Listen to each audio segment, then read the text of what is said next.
monore Ronti yolojo tikaljo Ibere dopi ilea Yetawaio On koshosho ni anwa taori Ala fraliko lolete walon Eni bafe kobo Monti soroti moni so Ibekele eniyo Ason lori asoni Efi yobo shady yoto Onwere ti anshe Lole mwaye toro Ronti yolojo tinkaljo Kenyon tianwa Tianvi ya jarawa Taba wolotun Tasiwo wolowosi Alafia niko Lolete walon Eni bafe kobo Moti soroti moni so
ekele niyo asolori asoni efi obo she ti oto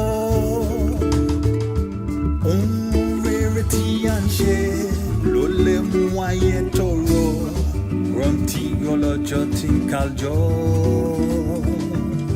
ki ohun ti anwa ti anfi ya jarawa taba wolo tu tasi wolo wo si ala faliko lo le te wa lo eni ba fe kobo mo ti sọ̀rọ̀ tí mo ní sọ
la monore Roti olojo ti kaljo Ibere dopi ile aye tawaio On koshosho ni anwa taori Ala fraliko lolete walon Eni bafe kobo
la monore Roti olojo ti kaljo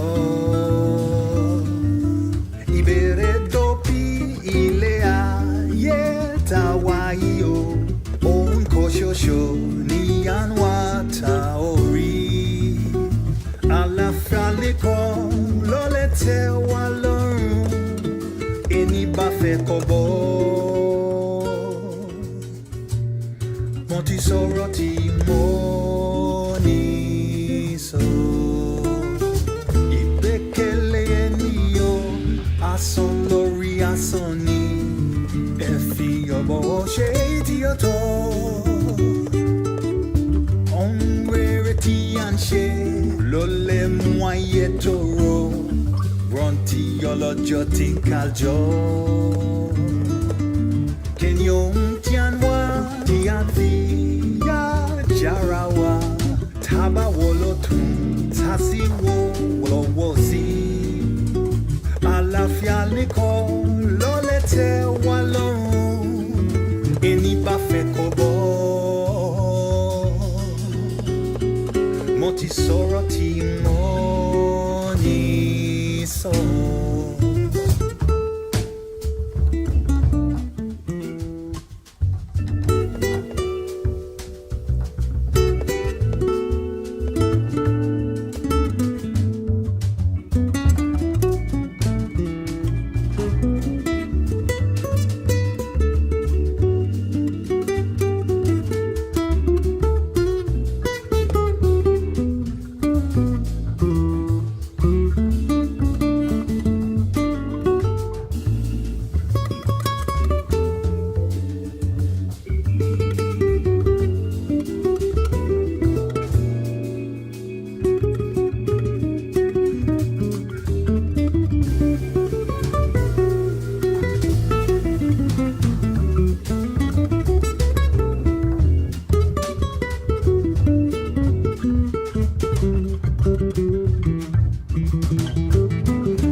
asoni efi obo sheti oto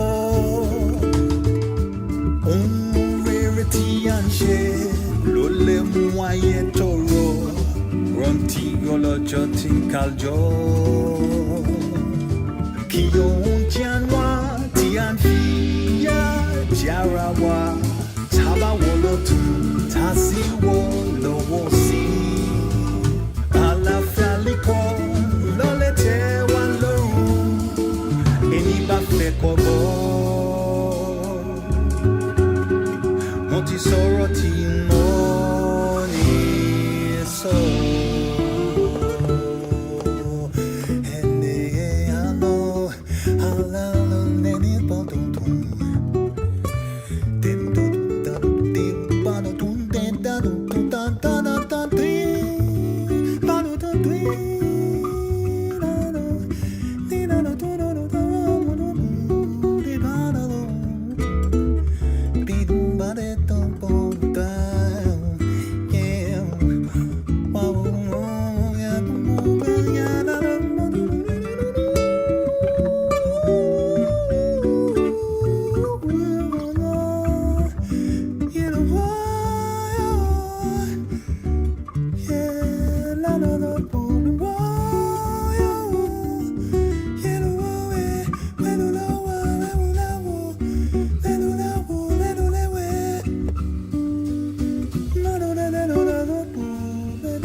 Ibere dopi ilea yeta waio on koshosho ni anwa taori alafaliko lolete walorun eni bafe kobo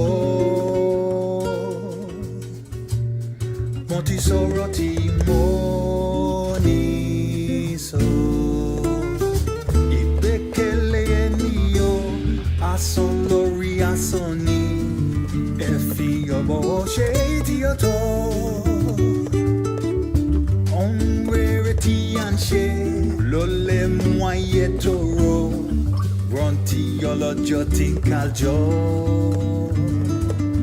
kenyon tianwa tianfi ya jarawa taba wolotu tasi wolowosi Alafia liko lolete walon eni bafe kobo moti soroti moni so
lórí asán ni ẹ fi ọmọ ṣe tí ó tọ́. So I thought if that was enough time, like that 1.5. But if our session starts at 2, then I'm gonna have to drop midway. I mean, I can go and come back because it's fast. Because I need to drop my kid at school. So that's the only issue here, because I have no one else to take him there.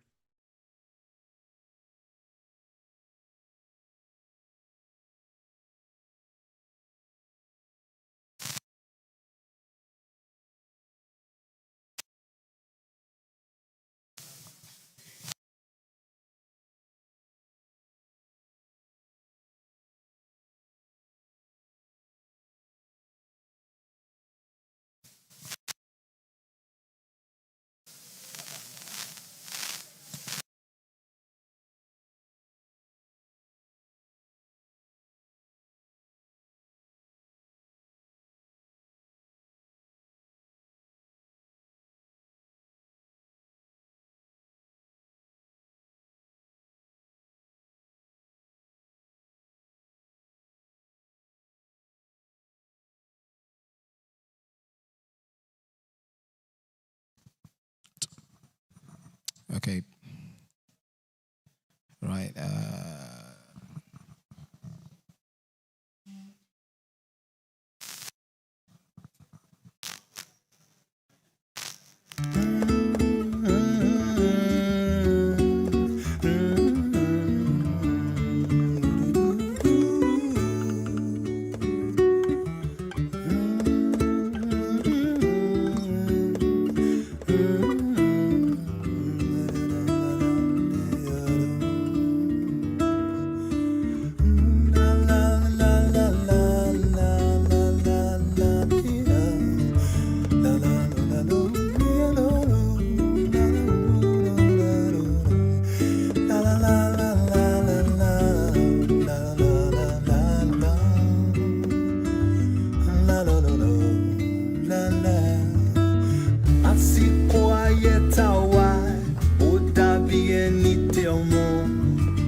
Lobo shady auto.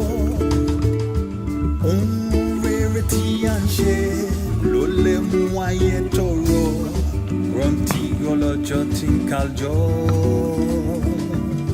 Kiyon tianwa tianfia jarawa.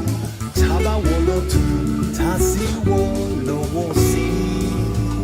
Ala faliko lole te walo. Eni ba fe kobo. Monti soroti moni so. Good afternoon, distinguished guests, ladies and gentlemen, and our fantastic Yappians. We're extremely delighted to welcome you all to this fantastic and well-packed Yappi Students Meetup. We sincerely apologize for starting a few minutes late, but that's just to make sure that everyone gets the full package. The full package. We didn't want to serve you a half-cooked meal. But want to sincerely extend our warm welcome to everyone here. This event promises to be well-packed for your benefit. This is the Yappi Students Meetup. And if you are here and you don't know why you're here, this Students Meetup is carefully created in partnership with MasterCard Foundation in ensuring that we bring together all of our key students who have been participating in the program over the past few months and brought you all together. We have fantastic guests lined up for your benefits. Very big names. We'll be unveiling them very shortly. So please, a round of applause for the Yappi Students Meetup.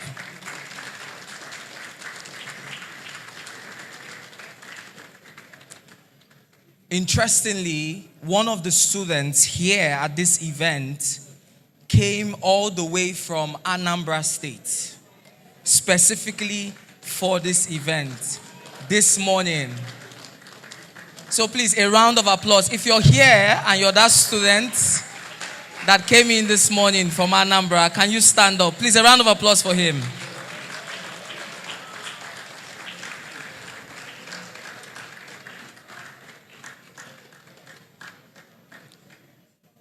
Please, what is your name? Come.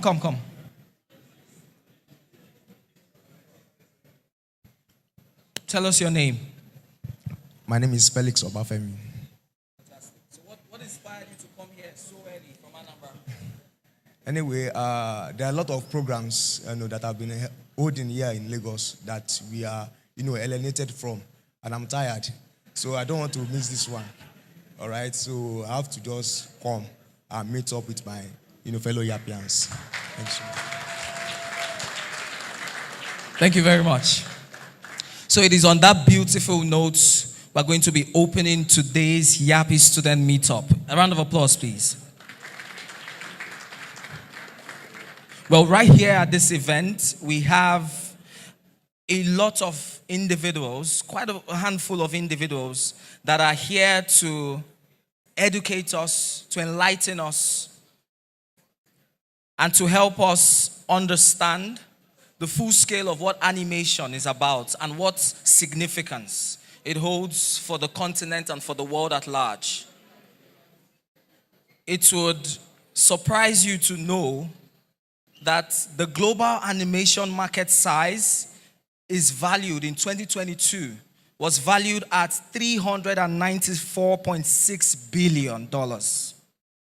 And the market is projected to grow from $394.6 billion in 2022 to $528.8 billion by 2030.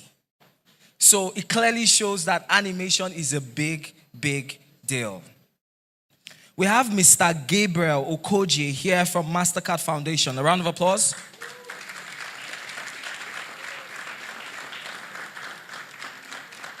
We have also Mr. Olutayo Oladipo from ARM Pension. A round of applause, please.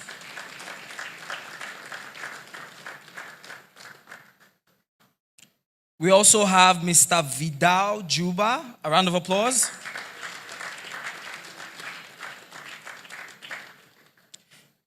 We have Matthew Isikwemen, an award-winning 3D designer. A round of applause, please. Please, this name, if I murder it, please forgive me. We have Mr. Rumwehwe Ewubari.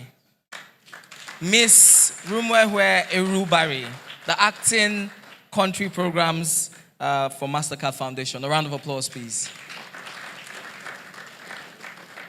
And we also have Erezi Okpakpa, a corporate and project finance professional. A round of applause. As well as other distinguished guests that will be joining us in a very short time. We'll be going straight into today's program, and we're going to be presenting a very interesting video. Now, this video is the Yappi journey, and it just takes us through the flow of how Yappi was birthed and some of the projects as well as activities that has transcended right down to this time to fully show the significance of this project. So I'll implore everyone, just focus your eyes on the monitor as we watch the Yappi journey. Our team, are we queued for it? A round of applause. A world of possibilities. In a nation filled with untapped potential, the Yappi program shines as a beacon of opportunity. Designed by the Del Yol Creative Academy in partnership with the MasterCard Foundation. Yappi is poised to change lives by providing youths with access to skills development and training within the burgeoning animation industry, bridging the gap. The global animation industry is on the cusp of explosive growth, set to reach a staggering $600 billion by 2030. However, Nigeria's current share in this thriving market remains less than 1%. Yappi aspires to bridge this gap, fostering young talent and empowering them with the skills necessary to thrive in this dynamic industry. A vision for empowerment. At the heart of Yappi's vision is the commitment to empower the youth, particularly women, who are often underrepresented in this field. The program's goal is ambitious, yet clear, to train 60,000 young individuals between the ages of 18 and 35 within a span of 5 years. A remarkable beginning. The journey began with a signing ceremony with the MasterCard Foundation, a moment of promise and potential. Detailed strategy sessions followed, where a team of passionate individuals brainstormed innovative ideas, constructed a robust curriculum, and secured one of Africa's finest animation facilitators. Defying norms. In a society where stereotypes often dictate career choices, Yappi's enrollment journey broke the mold through its online and on-site outreach. The Yappi team embarked on a great quest, leaving no stone unturned and taking their message of transformation to the hollowed halls of various campuses, religious institutions, and NGOs in the city of Lagos, Abuja, and Enugu, which are the program locations.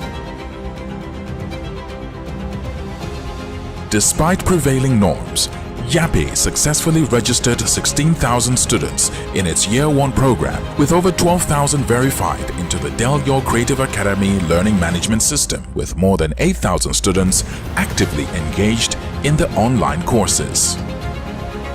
An inspiring journey.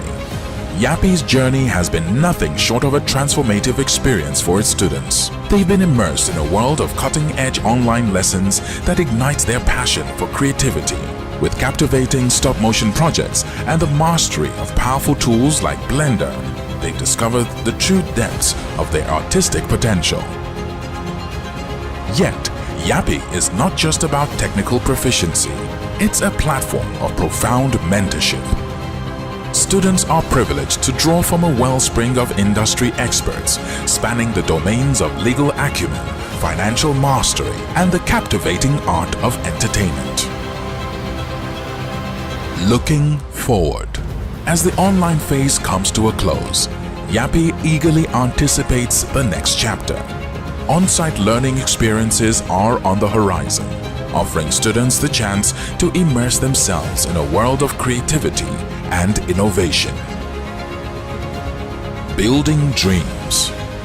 Yappi is not just a program, it's a dream factory.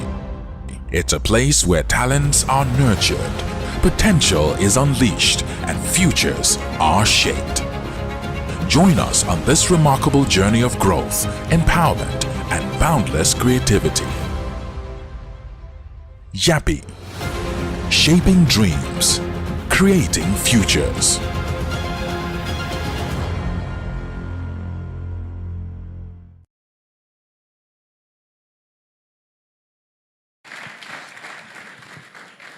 Fantastic video, isn't it?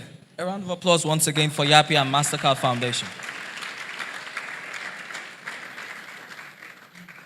Now, I think I'll be looking for how to sign up. Can I still sign up? I can't sign up. All right. So we have an icebreaker activity, which we'll be going straight into. And this icebreaker activity is for our fantastic Yappians. There are prizes to be won, so if you have an idea of what the answer is correctly, feel free to raise up your hands and the mic will locate you. This icebreaker session is aimed at lightening the mood of all participants here, but also helping our Yappians to fully express the knowledge they've gained over the past few months. Are we ready, Yappians? No, the mood is flat. Are we ready? Fantastic, fantastic. So now we're going to start with a very interesting question. A good reason to use Blender. What is a very good reason to use Blender? A good reason to use Blender. We need the mics, please. Okay, I'm seeing this lady. She's smiling like she knows correctly what it is. The lady in front wearing the... right there. Tell us your name and feel free to answer.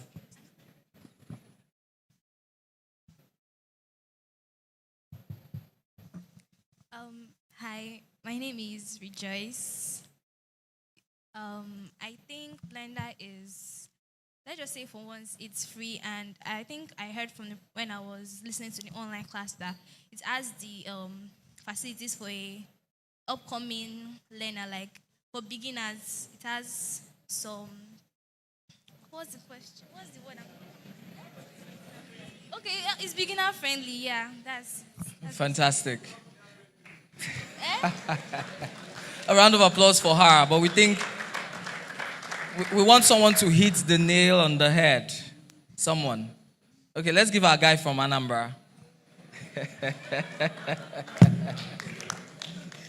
Glory. It's free. It's free. It's free. It's a free software. Okay, so he says it's free. Interesting. You are not getting. You want this prize to go back home quickly because this is a very quick session. Someone that just tells us what is a good reason to use that Blender app. What is that good reason? It's free, yes, but there's something.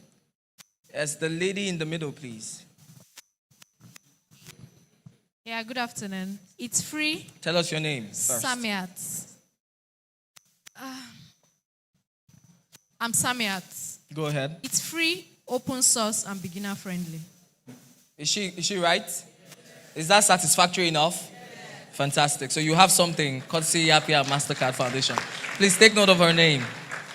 Okay, I think we still have a few more seconds for one more. What does the word vertex refer to in Blender? Vertex. What does it refer to? The word vertex. There's this lady right there. She's been swinging her hand, so I think it's only but right we give her the mic. Can someone please locate her? She's on a blue hijab.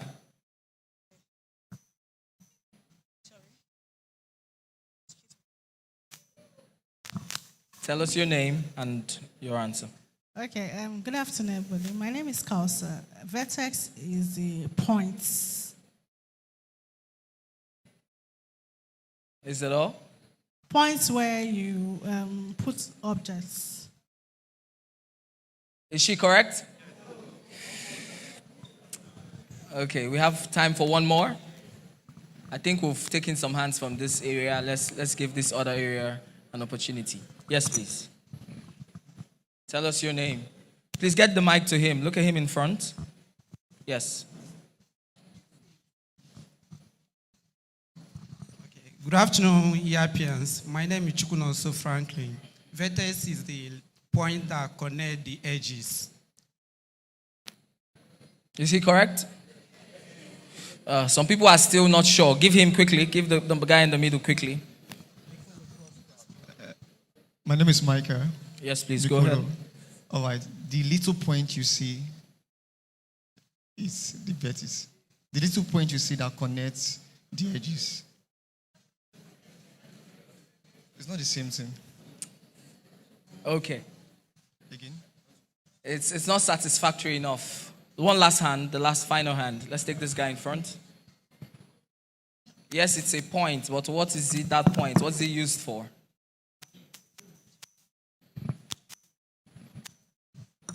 Very quickly.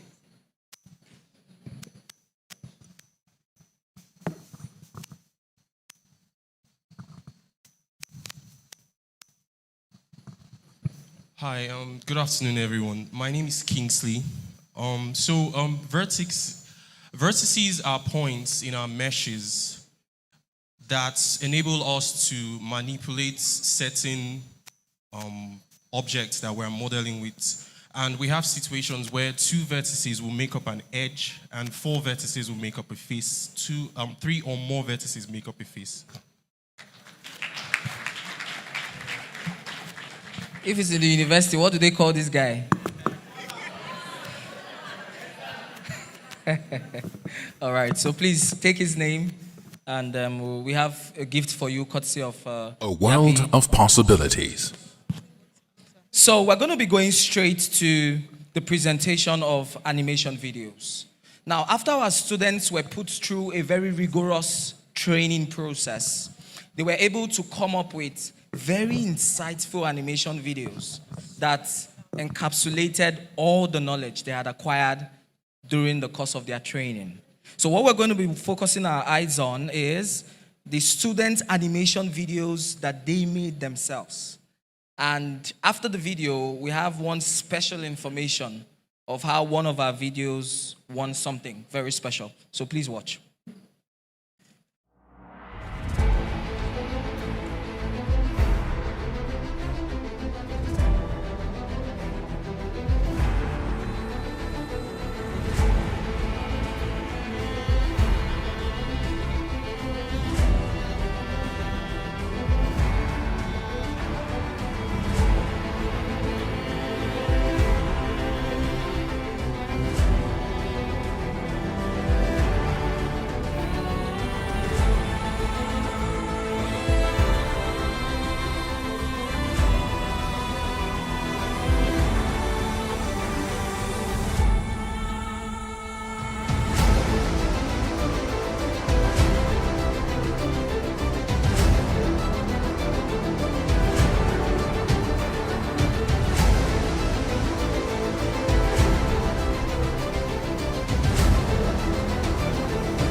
Ladies and gentlemen, a round of applause for that.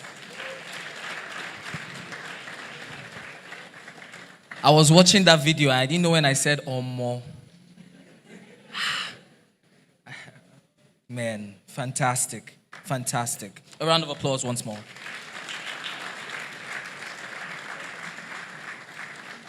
Well, just recently, it will interest you to know that at the Lagos International Festival of Animation, like FANIMA, one of our students, by name is Miriam Nwosa, won an award for Best Stop Motion Animation.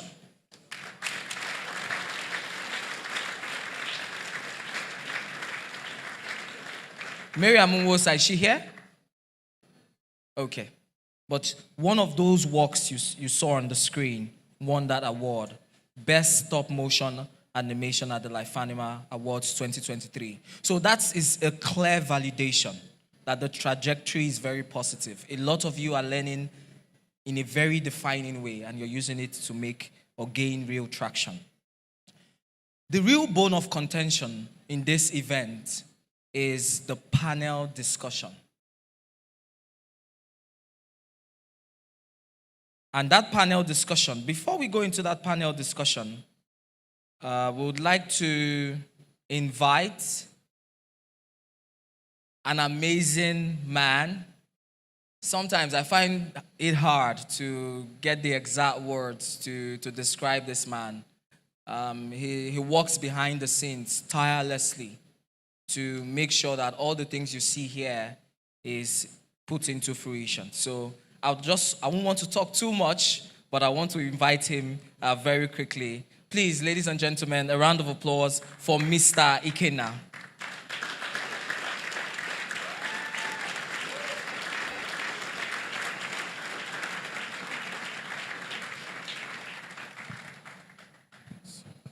Thank you very much. Amazing man. So, thank you all for coming. Yappians, are you here? Community 1, are you here? Who are Community 1 members here? Community 2? Okay. Community 6? Okay. So, we have Yappians here, and I heard Nana speaking earlier, and he was talking about how large the global animation industry is, and there was no excitement. Don't you people like money? I don't understand. So I want to take you through the why, because we've been talking about Yappi for a while now, and it's important for you to understand where we are coming from and exactly why we decided to do this program. I'll explain that this program is a partnership between DCA, Delaware Creative Academy, and MasterCard Foundation. Please shout out to MasterCard Foundation. And I can tell you for free that this was not a fly-by-night decision. This was a deliberate decision that took almost 2 years in the making. Countless hours of co-creation with these guys. And if you've worked with these guys before, you know that they are thorough. They don't leave anything to chance. And they make sure you know what you're talking about. And you will listen to them shortly when the panel starts. But the program was designed. So the problem essentially that led to this program is the fact that we have young people. Of course, we all know how Nigeria's economic situation is today. There is a Shapa. Abi? No. I had difference between there is Japa and there is Shapa. So there is Shapa. Is it Shapa or Shapa? Sorry, I'm old school. So bear with me. So understand, if Shapa is doing you, and you are a man or a woman, and you see the way Nigeria is, it behooves you to put your hand to the plow to do something to better your society, your community, your environment. Now, a lot of our mates, I say, well, don't include me in your mates, so your mates decided that the easiest way to escape Shapa is to do things like Yahoo Yahoo, Yahoo Yahoo Plus, Yahoo Yahoo Plus Plus Plus, and other variants thereof. But I'm proud that there are still a lot of us, a lot of you, who say to themselves, no, I'll do things the right way and I'll make a success out of doing things the right way. And I can assure you, like I was saying earlier, you heard the numbers that my colleague was talking about, the value of this industry. We only have 1% of this industry in the whole of Africa. What this program seeks to do is to change that entire concept and create a new reality where we will all benefit. Nobody wants to earn Naira again. Who wants to earn Naira here? If you like to earn Naira, or compared to dollars, if you like to earn Naira, please raise up your hands. If you like to earn dollars, dollar money, please, let me see your hands. So everybody likes dollars. So the idea is to tap into that global industry that is so large. Today we heard about the big movie Black Panther, Part 2, Wakanda. That movie was full of animation, virtual effects, and was uniquely Africa themed. But how much of that work was done in Africa?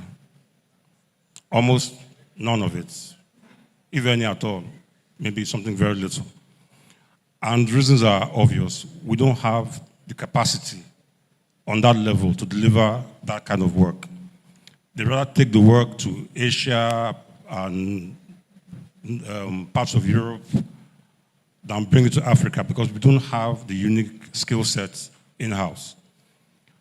So the entire idea of this program was we sat down with MasterCard Foundation and we said to ourselves, you know what, we can actually build that skill set here. We have the young people, we have young people with drive, with intelligence, with capacity, and we can build that ecosystem here. I like to use the word ecosystem a lot. If you ask my guys in the office, they'll tell you. What we are doing here today is actually introducing you, the Yappians, to the ecosystem. And what is this ecosystem? Sorry, I had elaborate slides I was going to show, but because of time, I'll just skip to the chase. So what is that ecosystem? The ecosystem consists of many different players. And I'd like to give this example from when I was in university. Incidentally, my university was just around the corner from here, UNILAG.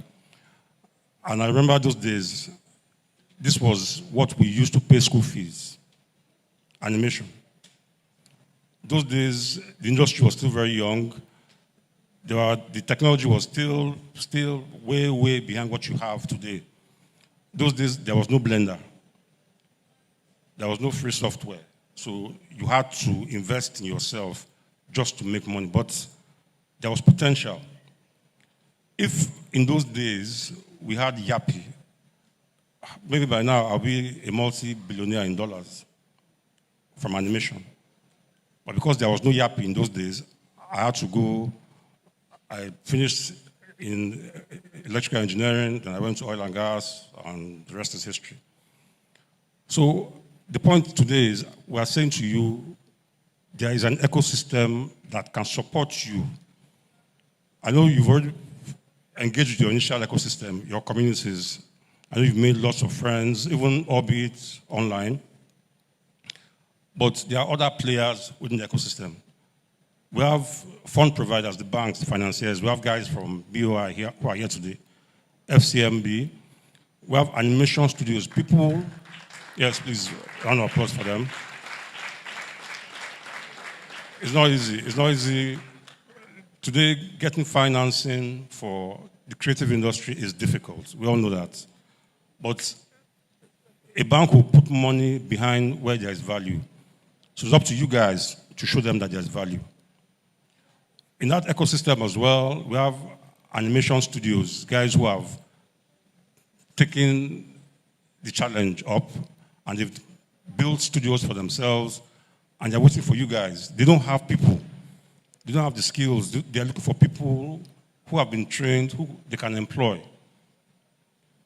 And a major part of this program is the program providing you guys, facilitating opportunities for employment, for gigs, and for entrepreneurship.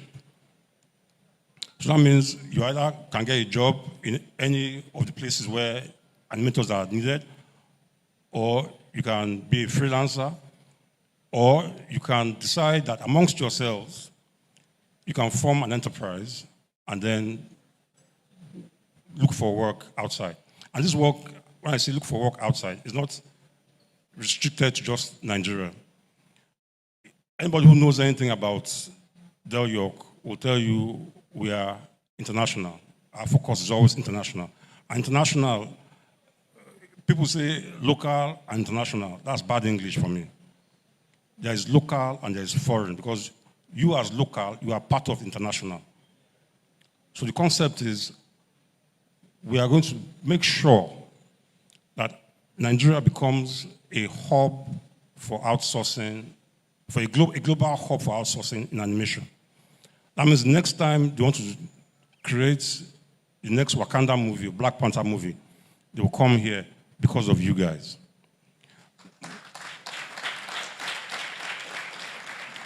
Now, again, I'm going to wrap up very quickly. Still speaking about that ecosystem, we have people like guys in pension, ARM pension are here, they are partners. We have people who will tell you, so our program doesn't just teach you animation, just the skills. You have the skills, then what? We have facilitators. I'm sure you've met our mentors in the groups who are teaching you about what it is after you've gotten the skill. How do you apply it to life? What is your mindset? How do you apply yourself to life? I'm sure, how many of you guys know Dr. Akan here? Like people don't like Dr. Akan. Should we take him away? So, and I'm sure you've probably seen me at least one of those sessions. And the idea is we don't just want to just give you a skill. Many people in Nigeria have skills, but they don't have vision, they have no focus, they have no direction. We want to be able to guide you to an intended end. So again, today is about introducing you to the ecosystem. One, letting you understand that there is an ecosystem. If you look at Nollywood, one of the things that makes Nollywood so successful, and I remember I grew up in Surulere those days, there was somewhere off Adjournal Ogunsoya where all the Nollywood studios, the people editors, they would just go there every day because they knew that there was somewhere. That the people at Ebimpejo Lane, Dumota, who were the ones selling the CDs, that people who, they were the actors, they were the musicians, they were, all of that was what we refer to as the ecosystem. We want to build that same ecosystem for you guys. Because when you know that you have an ecosystem behind you, it makes things a lot easier.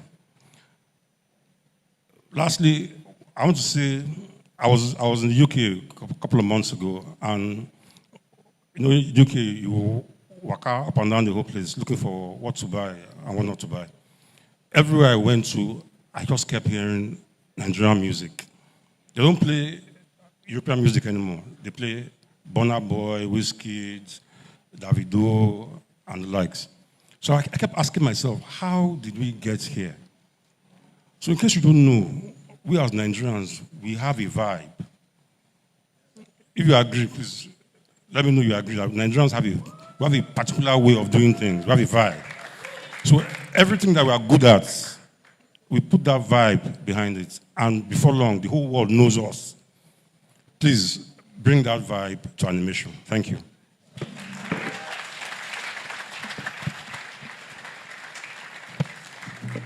A round of applause once again for Mr. Ikenna Oguike. He's the Chief Operations Officer for Delyor Group and the Program Lead for the fantastic Yappi project.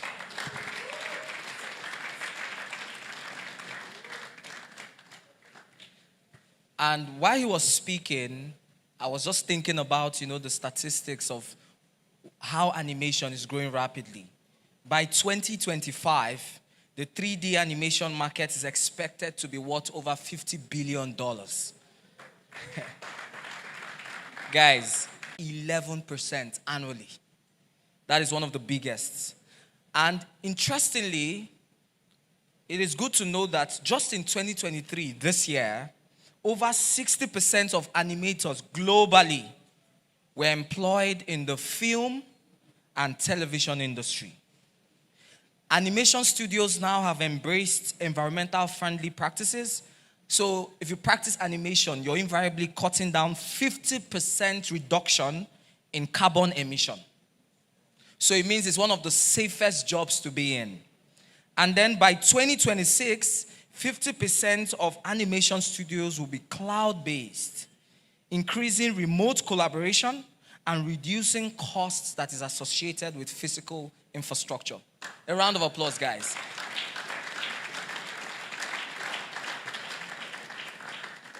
What this shows is that animation is here to stay, right? It showcases the industry's adaptability to technology, the market demand, the sustainability, as well as once again for Mr. Ikenna. So right now, I was so excited to go into the panel discussion that I forgot that Mr. Ikenna needs to give a speech. But right now we're here. Animating futures, igniting dreams. Now, this panel session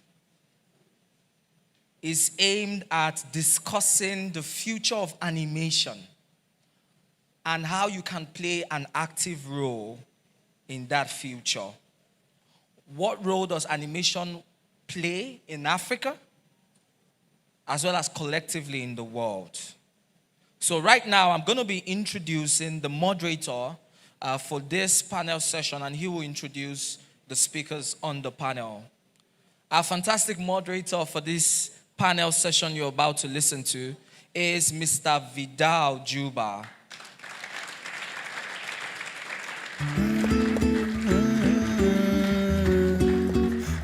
Mr. Vidal is an international producer, executive, and TV director, and he has created some of the most exciting African and Caribbean content on television. Vidal has amassed a portfolio of work that has taken him all over the globe and seen him collaborate with some of the biggest names in the entertainment industry. As one of the youngest station directors on the Sky platform, Vidal has gained over 12 years experience in broadcast management, and he is a result-oriented leader with a reputation for innovation and innovative thinking in the area of broadcast, production, and digital media. He's highly sought after, so we're very privileged to have him in our midst right here to moderate this panel session you're about to listen to. So a round of applause for Mr. Vidal Juba. Check 1, 2. Thanks so much, Nana. See that intro there is the reason why you should make you pay the MC if he's introducing you. I got my values well. Don't worry, the balance will come later. Good afternoon, everybody. Good afternoon, Yappians. Listen, this is a special moment for me because I've only connected with Yappians virtually. So this is my first time meeting you guys in person. And I was expecting the energy I see online. That's more like it. That's more like it. Yeah, these are the people I know. These are the people I know. It's great to meet you. And you know what? There's some people online as well. Let's recognize the online folks. Guys joining online. Shout out to you guys. If you guys, for those of you that join online, we even play the music that we play online for you guys. How many of you recognize that your anthem? So, you know what? Time is fast spent. We've got, thank you very much, first of all, Del York, for this opportunity. Thank you very much, Yappi. Thank you very much, MasterCard Foundation. And I'm going to be explaining why. And I believe that, you know, I should say on behalf of the Yappians in the room, I want to say thank you to MasterCard Foundation and Del York for Yappi. Am I speaking on your behalf? Great stuff. So, this panel session is a very interesting one. I know they've put it in a very, very, very posh way, igniting dreams. I know there's a lot of fired up people. But I think you want to listen to this because we are talking about money. How to get money is what we are talking about. How many of you are interested in it? Because that's the bottom line, right? All this animation and all this, is that not the bottom line? Thank you very much. Are you here? Good stuff. So let's find out a bit about that. We've got a fantastic panel, heavyweights in the house. First of all, I would like to introduce a representative of the entity that's powering this Yappi product that we have today. Her name is Rumowe Ewubare. I think I got that right. And she's an experienced professional and social impact enthusiast. She currently leads a portfolio of creative sector programs, MasterCard. I said foundation, or is it Mike that went off? MasterCard Foundation. Everyone say MasterCard Foundation. Great, great, great.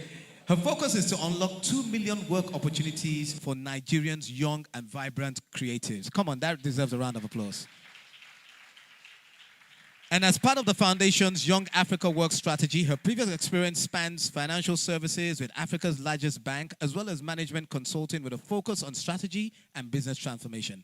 She's passionate about youth empowerment and community development, and she's definitely in the right place today. So I want you to give her a Yappian welcome as I invite Rumowe Ewubare on stage. Come on. Come on, don't fall my hand, Yappians.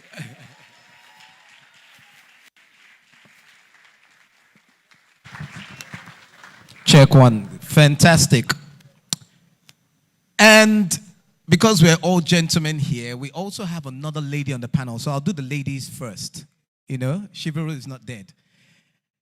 Her name is Omoyefe Majoro, but she's kindly allowed me to call her Ife. And she is a storyteller with a master's degree in computer animation and visual effects from the University of Bradford. Just to let you know that it's not a local degree. It's from the abroad. From where? No, it's not abroad. It's from the abroad. But you know what? We should give her a round of applause because she went for that degree and she came back. Some of you will not come back. You know, her animation shorts, live action shorts, and feature films have been screened in several local and international film festivals, you know, winning some awards along the way. You know what? She deserves a serious round of applause because she represents a small sector of the animation industry as a female. So today we're going to celebrate her as she comes on stage. Are you ready? Please welcome Omoyefe. Please, let's share you. You can be on the right. Fantastic. We also have another creative amongst us. He goes by the name of Matthew Isikomen. I hope I pronounced the surname right. And he's an award-winning 3D designer, animator, and XR developer with over 7 years in industry experience. He's the founder of Alabastic. He's currently co-lead in Neural Engine Chapter, Nigeria. Ladies and gentlemen, please welcome Matthew.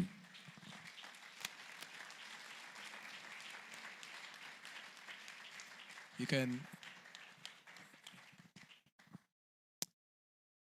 Now, moving on from the animators, let's go into the money people, right? Yes?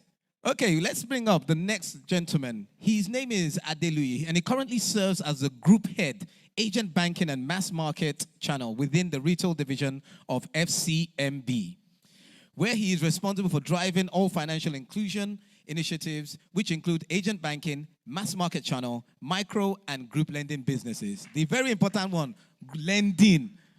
So please, let us give him a serious round of applause and ovation as Adeluyi comes on stage.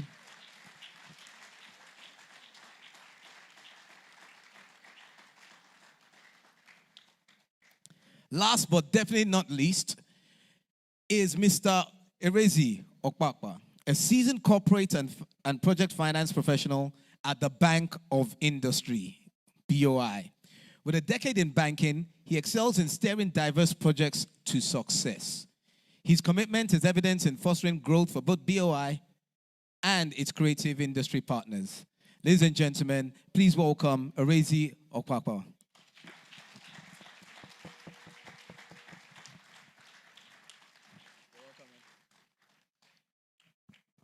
Thank you very much for joining us. We've also got a couple of virtual participants. There's a gentleman by the name of Dakpo. He was meant to be here physically, but he was stuck in traffic, so we were hoping that he would join virtually. Dakpo Adeusi. Is he online? If he's on, can you just put him on for us, please? If not, we'll just wait for him to join us. Okay, we'll keep it moving. Dakpo Adeusi, just for your information, is a music executive with a wealth of experience in several different facets of industry. Currently the strategic partner, manager, artists and labels for Sub-Saharan Africa at YouTube. He started his journey as a producer, engineer, and scientist Chocolate City. He now serves as the strategic partner at YouTube. We just felt like we needed a diverse representation of the ecosystem with us today. I'm sure Dakpo will join us shortly, but let's just get into the order of the day. First of all, I want to thank you all for joining us today and taking time out of your very busy schedule. I just want to go straight into it. Dr. Ikena, can you just help us with the timing we've got for this? So, the 3D animation industry.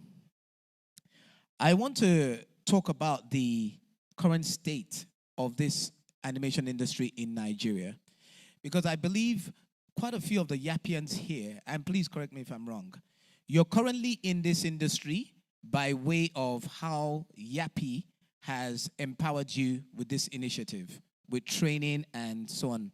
But I'm not sure if you're really fully aware of the state of the industry itself, the opportunities, which is why we're here, the potential for you, growth, knowledge transfer, as well as the potential for income within this industry. But here we have people who have been involved in the animation and film industry. I know Efe, has been involved in the film aspect, and he's also an animator. I want to start by just setting a backstory, a general explanation, if I may say, of how the Nigerian animation industry specifically, how would you describe the state of it currently? If I start with you, Efe. Okay. Hello, everyone. Thank you for having me. The current state of the Nigerian animation industry, I would say it's currently a community on a journey to becoming an industry. So we have different levels of people. So we have studio owners, we have freelancers. So all these people make up the current state of the industry. And for work processes, every studio has its own process, which, their workflow, which works for them. Some people decide to go through the service route where they get jobs from agencies, while some concentrate more on their IPs. But the main aim is to try to keep the industry moving. Most times funds is self-funded, no government fund currently, so it's just currently driven by passion. So you've been saying money, money, money, money. For now, getting money in animation, it's a long-term goal. It's not something you come in and you hit big. Some people have been in the industry for like 10, 15 years. and it's still a journey. So what is currently fueling that community to becoming an industry is the passion right now. Thank you. Let me also hear from the very, very handsome gentleman next to me your take on the animation industry, the state of it. You know, she said it's more of a community on this journey to an industry. Would you agree? Hi, good afternoon. I guess it's afternoon. Yeah, just to add to what she said, I think she has said quite some reasonable things. I would say this good thing about the industry is it's obviously on a journey. We're obviously on a journey to being a proper industry. But the beautiful thing is the skill sets you learn in the animation industry, they are highly transferable, right? If you learn 3D for animation, you can literally transfer eventually into the XR space, into the games dev space. It's a really dynamic industry, even though we haven't gotten to where we're headed.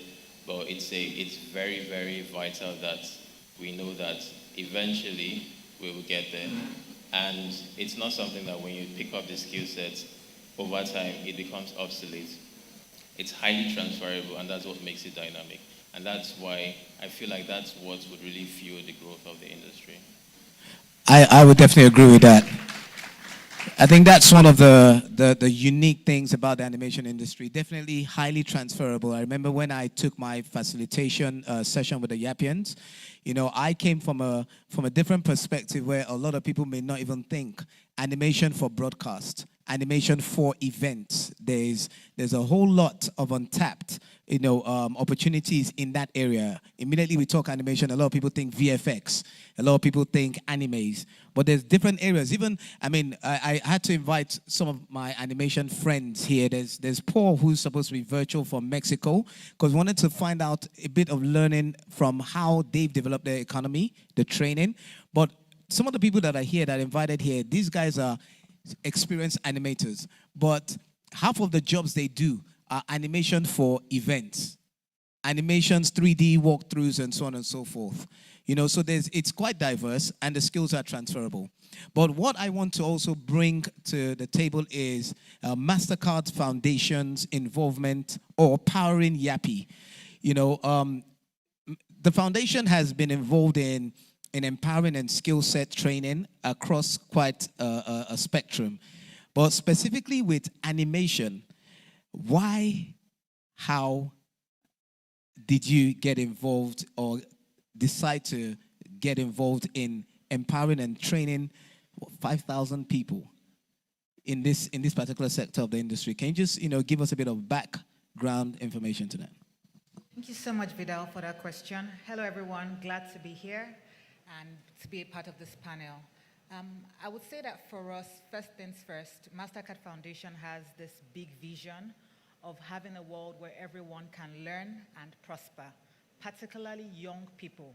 As a matter of fact, the most vulnerable youth, those from the lowest income communities, those who are displaced, marginalized, and vulnerable. So you think of your average young woman.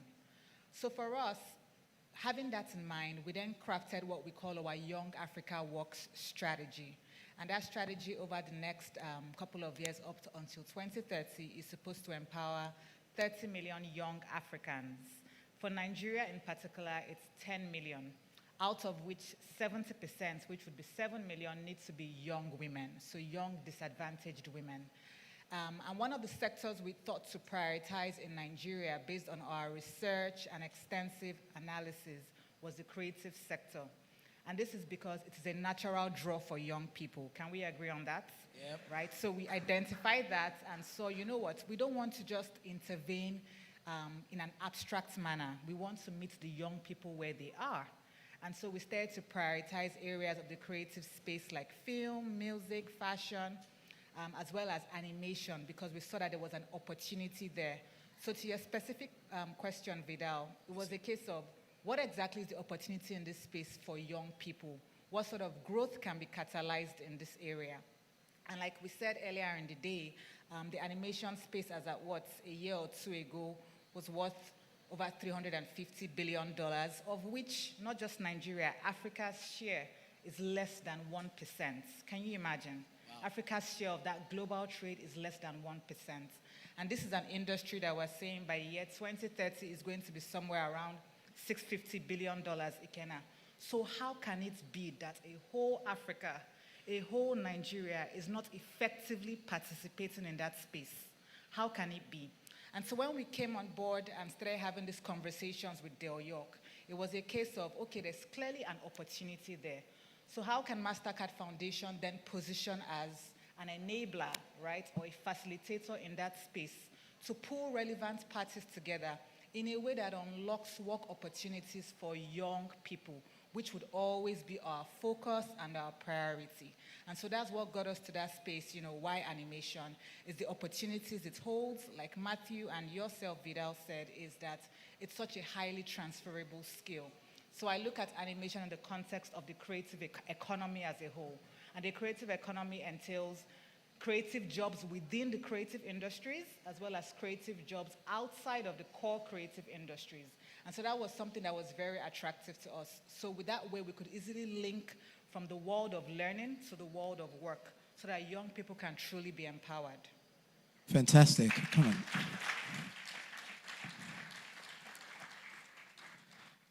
It's refreshing, like I said during my facilitation session, that in my time, and please, don't be fooled by the looks, I'm not this decade. But in our time, we didn't have initiatives like Yappi. The creative industry was just even developing. To get people who actually believe in the industry, not just the now, but to invest in the future, was still a myth in that time. So it's refreshing to see MasterCard Foundation come out and actually recognize, because believe me, they could have overlooked the animation aspect of this. The first thing people think about when they think about creative industry in Nigeria is film, Nollywood, and now in the last sort of 15 years, music, the Afrobeat evolution and whatnot. So if we look at the trajectory of how Nollywood has gone from what they call epic, which is, traditional Nollywood, to now cinematic and on Netflix now, which is one of the highest growing on Netflix. And I hope Dapo can come and also speak about the YouTube as well. And how music, Nigerian music, which were Afrobeat, as we know today, is now one of the highest growing, grossing music industries in the world. Imagine the trajectory for animation, which is inevitably the next. Just food for thought. Imagine when we eventually start getting our own Nigerian cartoons. Sorry? When we get our Nigerian cartoons on platforms like Netflix. I believe it might be from a Yappian here. Who believes that? But critical to that is the financing. We all know that to power these initiatives, and even animation, as much as it's a journey, it's also not the cheapest training and developing concept. The systems required to even render alone. Some of you are nodding already. The marketing required, and the blood, sweat, and tears, it costs a lot. And so we've brought to the table some of the gatekeepers when it comes to the financial sector to come and explain to us. Listen, for me, I want to know what it takes as an animator to be able to sit at their table and say, give me 100 million naira to develop a project, and they say you are qualified. How many of you are interested in that?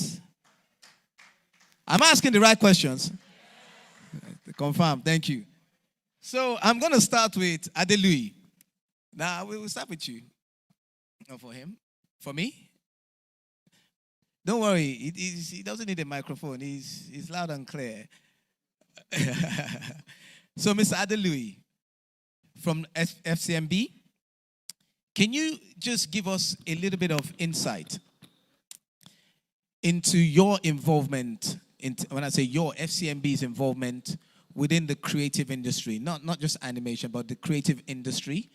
Your experience, first of all, before I even go into the challenges, just give us a bit of background into how FCMB has been involved over the years. Thank you very much. Okay, I think it's clear. For FCMB, funding creatives have been a challenge based on the opportunities to assess these projects very well.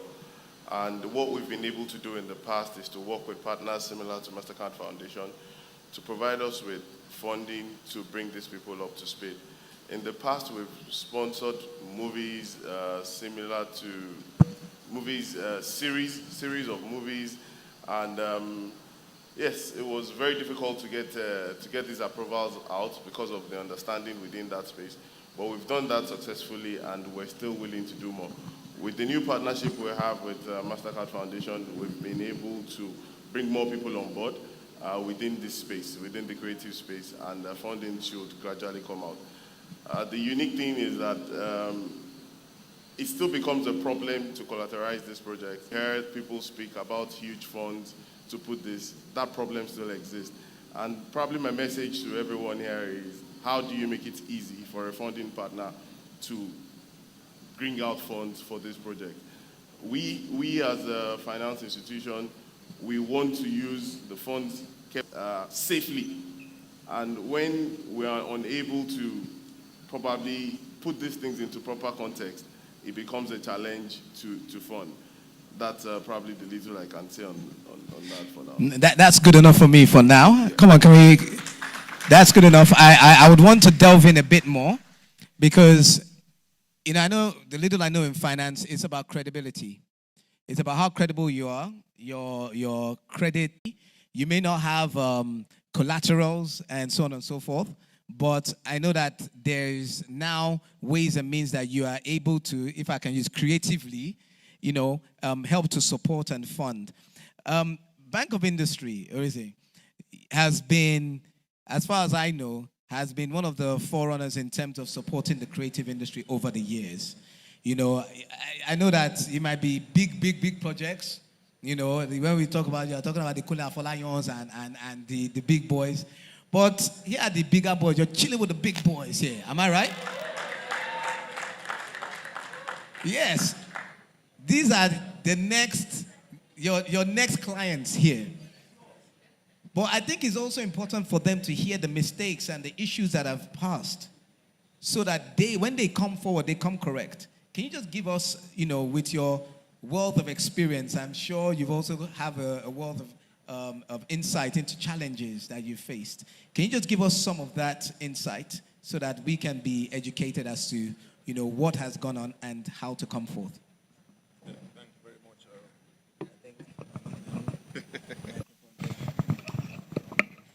Yeah, this is what happens when your head is far away from the mic, right? Okay, so thank you, Vidal, for the question. The creative industry, I'll try to give you like a background of how we got here, and then what is being done today, and what we have in the picture for you guys. Now, what have we done?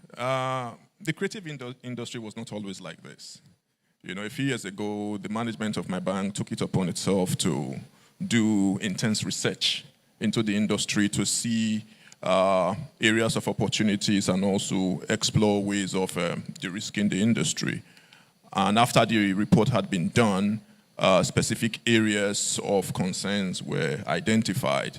That means the distribution platform, finance for content production, and then also the technical side of the business, which is the quality of movies being produced. So what the bank did was that they funded cinemas, because it is through these cinemas that the movies that were being produced, I'll come to the animation, but just by way of a background. Now, it is through the cinemas that most of the movies will be distributed at the time. And we saw the need to put money into it, and most of the cinemas you see around were actually funded by us, as at that time. Now, apart from doing that, we brought in experts, technical people within the industry, to help review the applications that we are going to get to ensure that they guide these entrepreneurs and also movie makers to produce movies that will be generally accepted and also that will hit the right quality. And apart from that also, we also funded studios. So you see that we're taking the entire value chain because that's the only way. If you fund just the content production, how will it be distributed? And in what studios will it be produced? So we took it from the pre-production to the production, post-production, and then marketing and distribution. So we funded the entire value chain. And when we did that, that's when you started seeing movies, coming out the way you are seeing them today. It was not always like this, And at that same time, of course, there will be people in the industry that are waiting for opportunities like this. And as soon as BOI put its money into it, other investors also came in because the rumors movies that are being screened in cinemas presently. So that's how it started. So if you're looking at the animation industry today, we might be where we are today, but we have plans for this industry, and we are just the way we did with your regular movies, same would also be done with animation. Now, what are we doing now?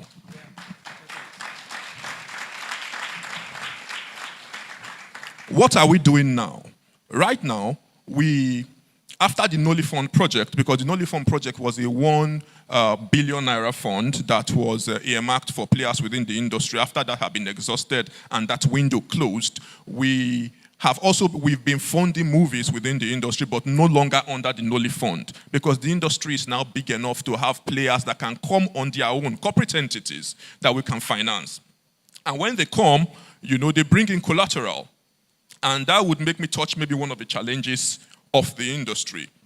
Because you are not core manufacturing, you are not the regular manufacturing companies, you do not have the right properties to collateralize facilities. What you have most of the time is intellectual property. And in this part of the world, we know how collateralizing facilities with intellectual property, we know how difficult it can be. So that's one of the challenges that the industry has had. Now, but these industry players also have connects, and some of them have become very big and also successful so that they have properties. So what we do is that we now take legal mortgages from them. And now, another problem that happened during the Noli Fund era was the fact that because a lot of people did not have skin in the game, it was easy for them to walk away because they had challenges.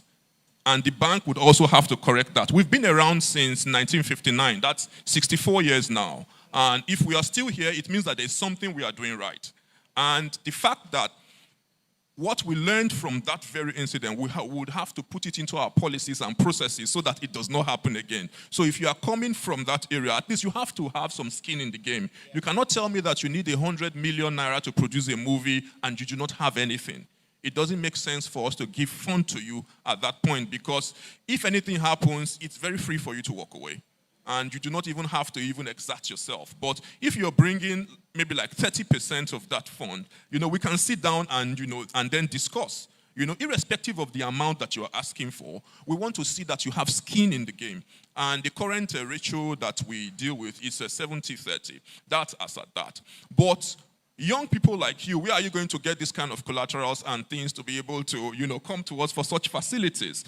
That's another major challenge, right? Now, that's where the Bank of Industry, the Nigerian government, through the Bank of Industry, has gone into collaboration with the AFDB, AFD, Islamic Development Bank. So Bank of Industry, AFD, Islamic Development Bank, and AFDB all have come together to create the IDICE program. The IDICE program is investment in digital and creative entrepreneurs. And this is a fund that is about $617 million in size. Wow. Now,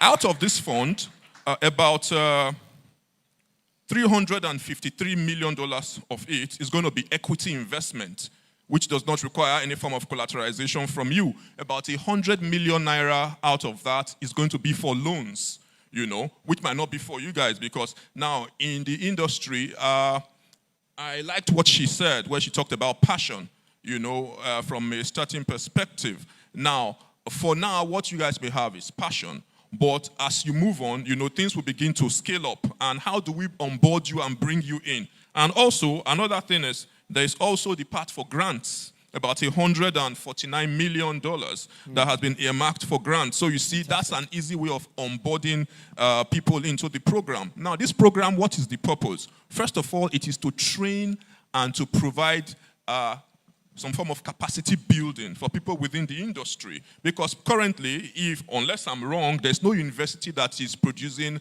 animation graduates as we speak. Is there any university that trains? Nigeria? In Nigeria, yes. There is none. And there are very few academies like this. Yes. And if you really want to take advantage of the global spend within the creative industry, particularly the animation industry, which we have highlighted, has about $391 billion as at this year. That's the market size. And looking to do about over $590 billion by 2030, then you would have to skill up the people that are going to make these differences. Because if you do not skill them up, then they do not meet up to their Asian counterparts. If you do not meet up with your Asian counterparts, you are not going to get the jobs. You know, so it's as simple as that. And the beautiful thing, I was discussing with him and also him earlier, that these people, when they come here, you would obviously be cheaper. And if you are cheaper, trust me, they are going to come for you, because if you are doing what you are doing at the price that those in America and other parts of the world are doing it, they will come for you. So just the way we took over the Afrobeat market, just the way we took over the music industry, it is very possible for us to take over the animation side of things. It is very, very possible. But what do we have to do? We have to build capacity. That's why I want to commend the organizers of this program. You have done a very good job, and I'm very, very happy with what I have seen here today. Now, I'm very happy with what I have seen here today. So apart from this, apart from providing these skills, we are also going to be providing infrastructure and also looking at the entire ecosystem of the creative industry, which also includes animation, so that we provide creation hubs, innovation hubs, where we could, put you guys in, and after all of this, they give you all the resources and the materials you need to be able to grow. And once you have grown from there, and you are beginning, your wings are stronger, you can now begin to approach institutions like us to access facilities. Because once you have grown from the innovation hubs, it's expected that, and also part of this program is that after the training, during the program, and it is not, people like you are not exempted because you have been trained before. You can always be part of that program even after doing this. It even gives you an added advantage. Correct. So when you now come for that program and you go through the innovation hub, you will be, they would also seek jobs for you. They'll seek for placements, which is part of this program that we are talking about. So it's a whole loaded package. If I talk about it, I might have to take all the time here today. But trust me, there is a huge program that's coming up. It has been launched and everything, and we're just putting the documentations together. Hopefully, before the end of first quarter 2024, it will be everywhere, and you guys will be able to access it. Fantastic. You see,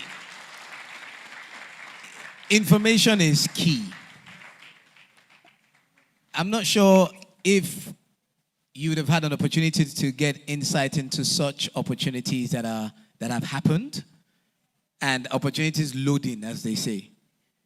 Often some of you look at some of these filmmakers and think, well, now they find this money. How many of you ask that question? When you see, now you've heard some of the templates that have happened within the film industry, and it's great to understand that same template, it's a great learning curve for you, and it would be extended to the digital creative industry. Animation has been part of it. Thank you very much for that insight. That's pretty. And so, there's a culture here. Once you've come, you are not a stranger anymore. Am I right? Are these panelists officially Yappians? Meaning, now you have somebody in BOI. So if, as a Yappian, you can say, oh, Bank of Industry, I know that. Yeah, my guy is there. He's my guy. So what was it? First quarter of 2024. We'll be flooding your emails with the applications for how much funding. Don't be too greedy. Me, I just need like 150 So I'll give you million. the email address now that you can send. Oh, come on. So it's idice, IDICE, at boi.ng. That's what you would use at that time when it opens up. But for now, please. Don't worry, the information will come through the Yappi portal. But can I just say, before we get excited, it's also very important for you to know how to package yourself before you send that email. I hope to also talk about that before we leave here. Yes, so we will come to that. But just before we continue on that, I want to talk, about MasterCard Foundation, because you mentioned you have some collaboration and synergy with some projects that you did, and it was FCMB, sorry, yes, had that collaboration. And on the aspect of collaboration, what you guys have, the MasterCard Foundation has been involved, like I said, in different aspects of creativity and beyond. But within this industry, I know what I'm getting at, but I want you to speak about the collaboration or the lack of it, and the importance of changing that narrative, and the impact it will have for the benefit of the industry. Thank you, Vidal. I do see where you're going, and yes, I would build on that. The creative industry is one place where there's a lot happening. People are doing their own things, but in silos. Can we agree on that? It's doing a bigger whole. And this goes back to the first question you had asked me, Vidal, in terms of what's our role in this space. And I said we see ourselves as enablers and facilitators, right? So how do we pull together, whether the private sector, young people like yourselves, the Yappians, civil society, policymakers, the government, how do we bring you all together so that we're not just all doing different things in our own corners? We cannot see tangible value when we do things that way. And some of my panelists have spoken about how this sector is very intangible in nature, right? So a lot of it is your intellectual property, or you have a dream. So you go to FCMB and say, oh, I have a dream. I want to put together this thing. A dream? So how do we then build almost like a native or an army of warriors that can come together, be more interconnected, be more inclusive in what they do, because this is another important thing. You cannot be interconnected in a way where you only eliminate certain players, right? So eliminate young women who could actually add value to that space. So how can you bring in young women so that their voices are included? Youth with disabilities, and other categories of people, so that by the time you're then going to whether the financial institutions, the governments, whether for policy advocacy and all of that, you have a stronger voice, because that representation is almost too significant to ignore. So that's the point I'm going to give in response to that, as that today, it's very much still siloed and fragmented. In fact, that's the word, fragmented. But we're really looking to see a space that is more inclusive, expanded, and interconnected. And that way, we can then unlock those sustainable work opportunities. Fantastic. On the point of inclusivity, I want to talk to Ife. Like I said earlier, I said you represent I say without trying to be politically correct, but you represent a minority in this space as a female, as a lady. And by no means, from my experience, the guys, I want to say it, what a man can do, a woman can. Yes, with the help of a man. Yes, but I'm just kidding. I'm kidding. But in terms of inclusivity, you also represent a lot of Yappians, a lot of, fantastic animators, young ladies, here that are on the training program. I'm not sure of the percentage of female Yappians, but there's a lot.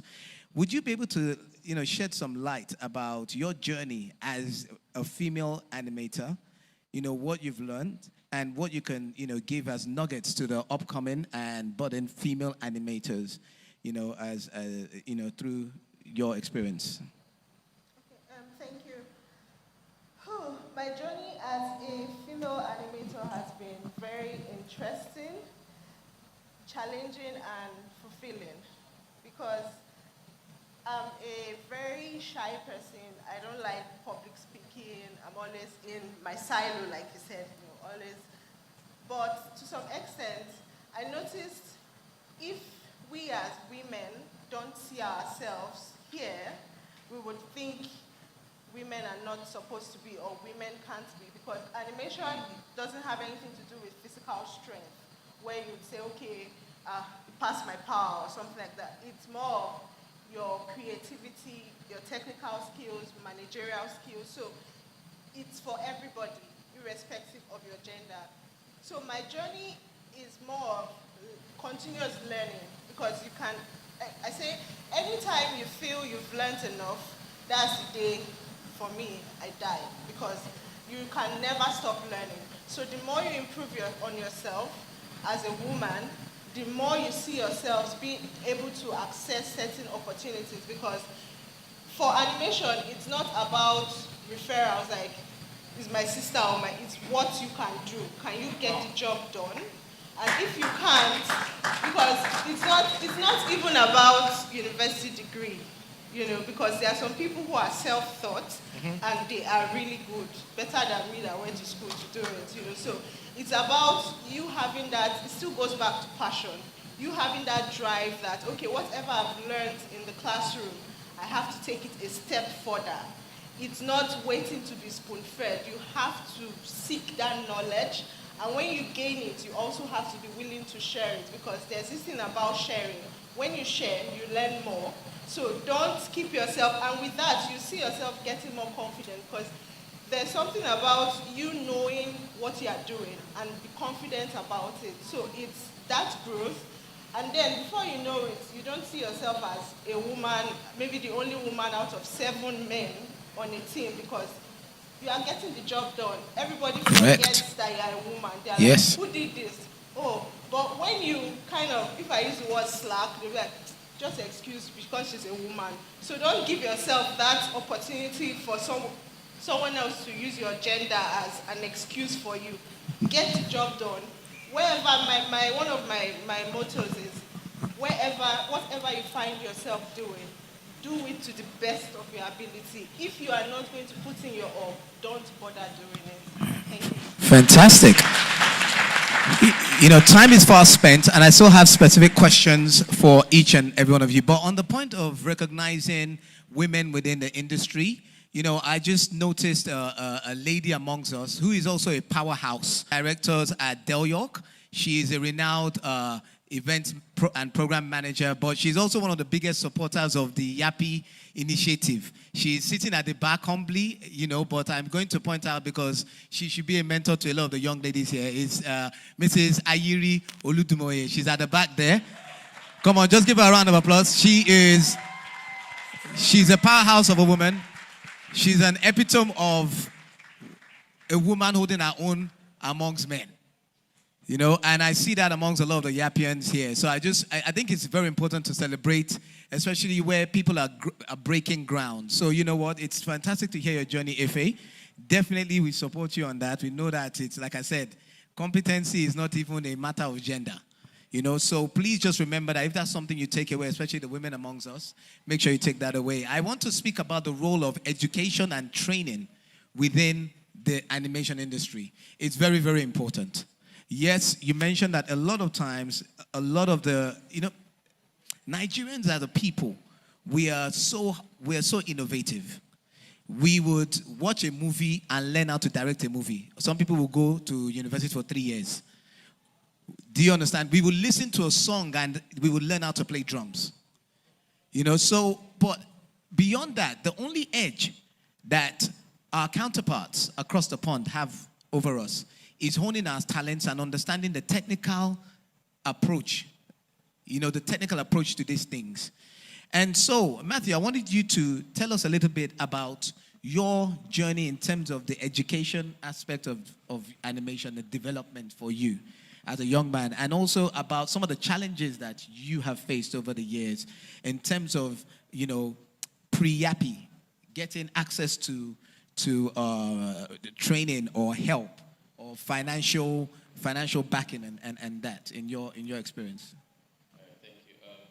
So I will speak a little on my story, my background, how it all started.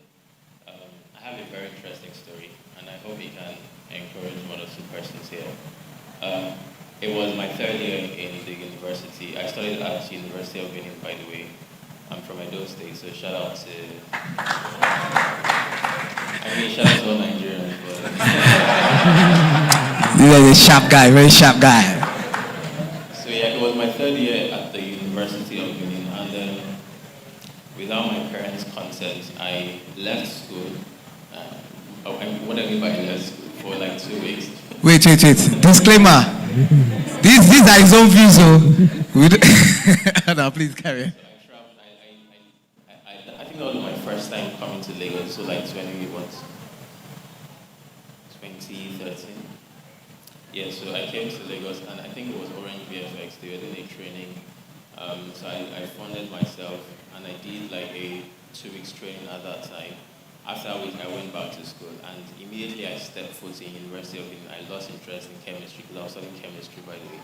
And then from my third year, I started researching on 3D animation, and the year I spent loads and loads of time on YouTube. And the internet wasn't so good then, so we used to like hang our laptops somewhere in the air to get like signal. And so I would do all that. After my university year, I then relocated to Lagos. Then I joined a media house where I learned cinematography, video production, and the likes. After which, so whilst I was in the media house, I was also studying, self-studying. I was doing a lot of self-studying. After which, I left the media house to my first job. Funny enough, just like I said, for all the jobs I've got, I've never submitted my CV, funny enough. It's all about what can you do, let's say your portfolio.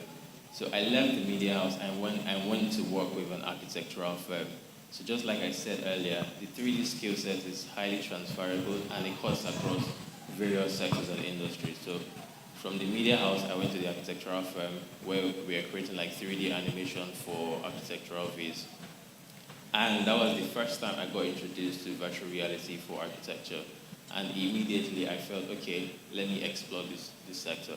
And then I started doing self-studying on that area. So after my year there, I left there to work with an advertising agency where I tried to introduce VR and AR for augmented reality to experiential marketing. But I don't think they were open to the idea, but it didn't stop me. I continued studying. From there, I think that was my last 9 to 5, which was like lockdown period. And then I went on to start building stuff. So, by the way, I haven't done any formal education in this area. Everything has been Udemy, YouTube, then some paid courses as well. Yeah. So you said the challenge, like yes. So yeah, that's basically a summary of my story. But I would say this, right? Because I think the way Nigeria is, most of us are self-taught. But then we are hoping to get to the point where we have proper infrastructure, facilities, stuff like what Yappi is doing and other organizations and other bodies are doing, whereby you don't have to go through that strenuous journey, in quotes. And we can also access proper infrastructure, right? Within Nigeria, we don't have to travel out. Obviously, we can, definitely, but just like they say, try and come back, you know. Try and come back. So let's give a clap for Effie, at least you came back. You know. But yeah, but talking about the challenges, I would say, I think I wouldn't say it's easier now. It's still difficult, but it's a bit easier now compared to when we started, because the barrier for entry was so high. I mean, after you managed to save up to get like a really high-end PC, then you would now have to get internet. Now you have like unlimited data plans. You have fiber internet. You didn't have it back then, so it was really a challenge.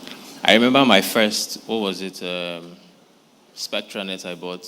It was like a huge deal when I bought SpectraNet. You know, I had unlimited, and then when 1 month would end, it would expire. You have to. So all of that was really a huge challenge.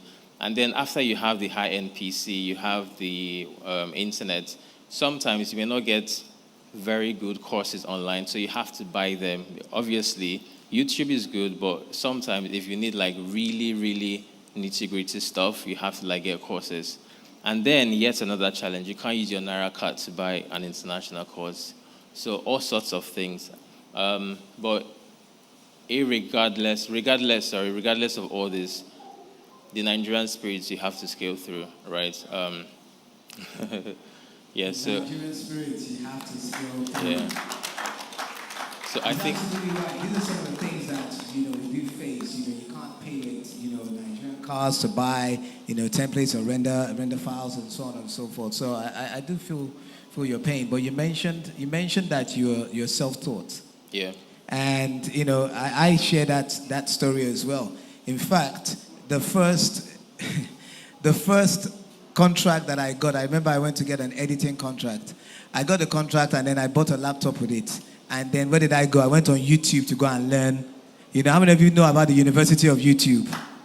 Come on, give them an applause. YouTube been saving lives out here. But talking about YouTube, I have a good friend of ours and of mine, and he's taking time out of his very, very busy schedule. I actually didn't think he'll make it, but he has made it here to be part of this meeting, and it just tells you, the caliber of people that you would rub shoulders with. We've got people from MasterCard Foundation. We've got the best of the best animators. We've got Bank of Industry. And to be honest with you, I'm telling you, Bank of Industry don't come for meetings unless there's numbers with plenty zeros in front of it. I will speak for you. And FCMB, nobody should talk about any debit alert that you've gotten or somebody has on credit. This is about loans. And FCMB are big boys. They don't come to these things. So it just lets you know that these people believe in the potential that you have. They believe in the potential in this room. In fact, it is a fantastic business strategy to get ahead of the curve. Because from what you've seen in the film industry, you know that the animators are about to make Nigeria's GDP, have a serious impact on Nigeria's GDP. But people that have been having serious impact on the creative industry globally, and I was shocked at 4 years ago when I got to meet the CEO of Alphabet. I think after India, also Nigeria was the biggest clientele for them then. That is YouTube-wise. Nigeria is such a huge market for them. But he's here. His name is Dapo. He's the strategic partner at YouTube for Sub-Saharan Africa for artists and labels. And I really just want us to appreciate him for taking time out. Can we get a microphone to him? Because I've got some questions for Dapo. Can we get a microphone? Any ushers there to give him a microphone, please? Okay, Gregor, it's coming up. So, Dapo, thanks for joining us. We've been talking about the animation industry, the creative industry. He's here in the front. And as a whole, I know that YouTube, is multifaceted in the sense that not only is YouTube a hub for sort of knowledge transfer training, it's a platform for showcasing as well. But as well as that, it has also become a platform for monetizing. And we know that a lot of Nigerian content creators, they're quite a lot of them, their first port of making FX, if I can put it that way, foreign exchange, is via YouTube. So I want you to just speak to us about, I want you to speak to us frankly about the kind of numbers that, content creators are doing on YouTube, Nigerian content creators, so that the animators here who are going to be making the content of tomorrow can understand the potential in terms of the revenue potential on a platform like YouTube. 2, can you also let us know about, Nigerian animation content? So do you feel there is demand for it? Do you feel that the world is ready for the next Nigerian anime? I know the impact Wakanda had in terms of on the film industry. Do you feel that there's an impact that the Nigerian animative industry can have through platforms like YouTube and so on and so forth? All right. Thank you, V. I guess I should stand because I was late. So thank you guys for being here. Thank you for inviting me. Right. My name is Dapo. I work with YouTube, as V said. Let's not go back into that. But I'm sorry I'm late. Had to run from a meeting right here. Massive traffic outside. Okay. After the apology, we can invite you to stage. Come. You're a good boy now. You're a good boy. We'll put you next to MasterCard Foundation. The money people. The money people, you understand. All right. So to give, V spoke about two things. And sorry, I know him, me and V go back, a ways back. So I call him V. But he spoke about, you asked me about monetization and then about, the sort of the state of Nigerian animation. Let me speak about monetization first of all. YouTube is such a great place for creators, for young creators, for new creators, for developing creators, emerging creators, and also the established creators, right? We have such a huge pipeline of creators out of Africa. As a matter of fact, we had this program it's a funding program called Black Voices Fund. And it was really for creators of black descent, essentially from all around the world. So you would get a lot of people that are Nigerian, but are based in the UK, based in the US, based in Canada, based here in Nigeria, Ghana, South Africa, that were all part of the program, quite a number of them. And we've been doing this for years. So people like Benson have been on the program. And I'll be speaking a lot from the music point of view because I think you have a lot of people who are talking to you about from an animation point of view, but I think I want to sort of speak to you from a point of view of how animation meets music meets tech, right? And the tech that's available to you guys at the moment and what's available to you. So please bear with me. So I was speaking from a music standpoint about animation and everything that we do. Let me give you context. In the music industry, YouTube, our goal for the music industry is to be the number one contributor of revenue to the industry, right? Now, and this is just to give you context. Last year, we paid out about $4 billion to the music industry. The following year, we went up 50% and we were able to pay out $6 billion to the music industry. We're hoping to keep increasing that and get to a certain point. But like I said, to be the number one contributor of revenue to the music industry by 2025. Now, having said that, that's also a very similar goal for us on the creator side, right? Because when you think about it, even the musicians are creators, right? Because they make content, they make their videos, they put it on YouTube, they put it everywhere, and they intend to make money from it just like you. So that gives you a bit of context into how much money is in the ecosystem from just a YouTube point of view. Right, there's other ways for you guys to monetize, but I'll be speaking primarily from a YouTube point of view.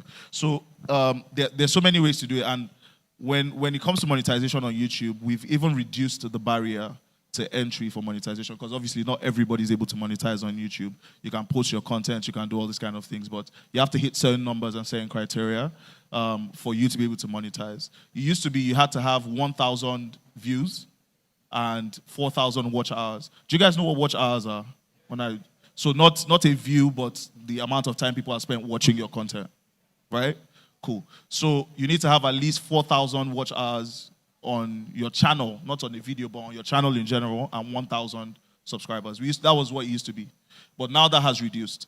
Now it's 500 subscribers, still 4,000 watch hours, or 500 subscribers, 4,000 watch hours, or a million views on YouTube Shorts, because that's also another avenue to get your content out, right? So it's not just long form content. There's short form content. There's long form content. There's playlists, community tabs, all the things that we have on YouTube. Sorry to interrupt you, Dako. On the shorts, I hope you guys are listening because I think that is a big avenue for animators, especially animators, within the Yappi ecosystem, because, animation, to do 10 minutes animation is is a lot. But shorts, this is a real opportunity, so please pay attention. Yeah, and thank you for that, Vic, because for shorts, it's such a huge opportunity for you guys, like you said, and what I was going to get to was it gives you an opportunity to create short bits of animation, right? And we're speaking specifically to animation. Short bits of animation that you can put on YouTube and that can go everywhere. Now, the good thing about shorts is that they're also monetizable. So it's not just your long-form content that is monetizable. Your short-form content, your YouTube shorts, are also monetizable, depending on, and there's different calculations to what you get depending on what you're posting up. So that's also something that's available to you, to animators on YouTube in terms of monetization. And now to speak to, is the world ready for our impact as animators from Nigeria? I think, because I was on the Zoom call on my way here, and just listening, and you said something in the beginning that, music has gone out Nollywood has gone out. Now it's the turn of animators. And it makes a lot of sense. And I think that sort of is where we are in terms of entertainment, the entertainment space. Because with animation, even with the movies and music, there's such a connect there, right? You look at somebody, do you guys know somebody named Dara? The guy who does Joe Boy's animations and videos. He's been doing them for years. Been doing them since, 2018? And then everybody started to copy him. Everybody started. Then I wasn't at YouTube at the time, I was in labels. I used to work at Chocolate City. I had CK, we had Black Bones, we had all these artists. And all my artists then, look, we want to do animation like Joe. We want to do the same kind of animation that Easy is doing, Mr. Easy is doing. And it was just that one guy that just did it. And everybody now, even at that time, as of don't quote me, I could be wrong, but as of 2019, 2020, he was charging in thousands of dollars to do one video at the time, right? And that's a time where our music wasn't even Africa to the world as we are today. You get me? So when you think about it, I think there's even such a connect to the other parts of the entertainment industry that we are already exporting to the global community that exist for animation to be part of and can be an avenue to really get animation, like what Vidal was saying earlier, to get animation to that point where it's the next thing. So I think it's such an important place to be, and for animators, of course it's difficult. It's very challenging, just like everything else in life. It is very challenging, especially for you guys. Like somebody said when I was on the Zoom call, the cost of just getting the system to render alone is unreal. So barriers to entry in different areas can be challenging, but when you think about it, one place that has helped or that will help is the fact that we have the music and we have Nollywood already doing what they're doing on a global stage, and that could create a path for animators to be the next sort of set of exported talents, next set of bright stars that we're looking at from Nigeria, because everybody loves the musicians now, everybody loves the actors, everybody is on Netflix, we're at the Grammys, we have our own category at the Grammys now, So maybe that's something that we're looking at for animators at the Golden Globes or at the Emmys or, them other sort of visual award shows, global visual award shows where people are actually recognizing the work that we're doing. Because even with tech, right, you think about it, in the last few months, there's been so much talk about how much tech innovation is happening in Nigeria. And this is, again, still part of you guys' community, right, or our community. And I think really, really, really, really and truly, you guys are really on the come up, and the next opportunity to export something out of Nigeria could be animators and animation. Fantastic. I think thank you so much, Dapo. I think that the theme of this program couldn't be more apt. Igniting dreams. How many of you feel ignited so far from this discussion?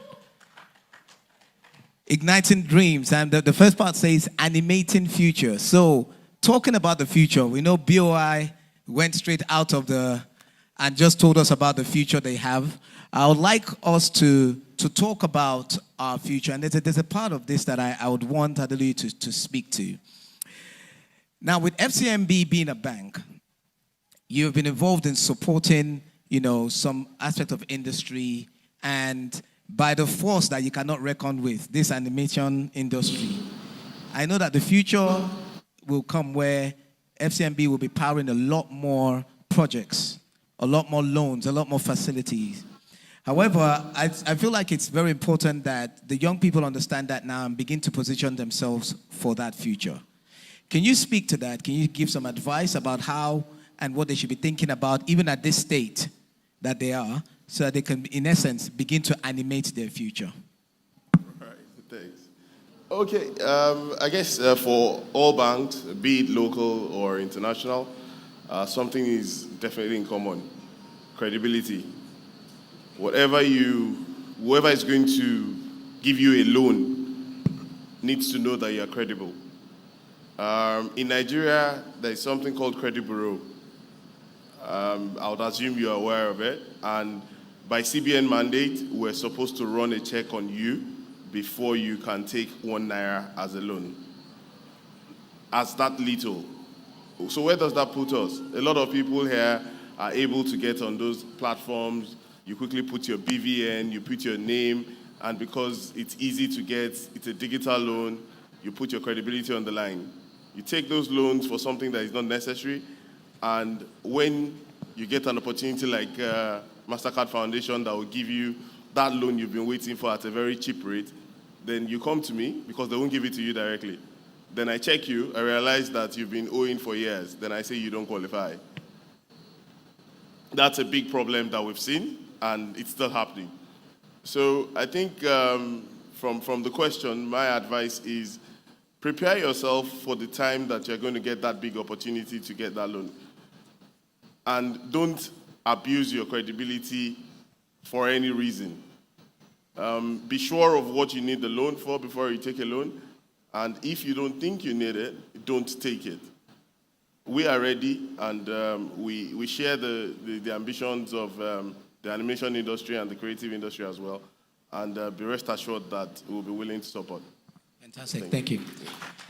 As we drop the panel discussion to a close, so that I really want an opportunity for my fellow Yappians to ask questions, I just want a final word from Romeo, because she has to go.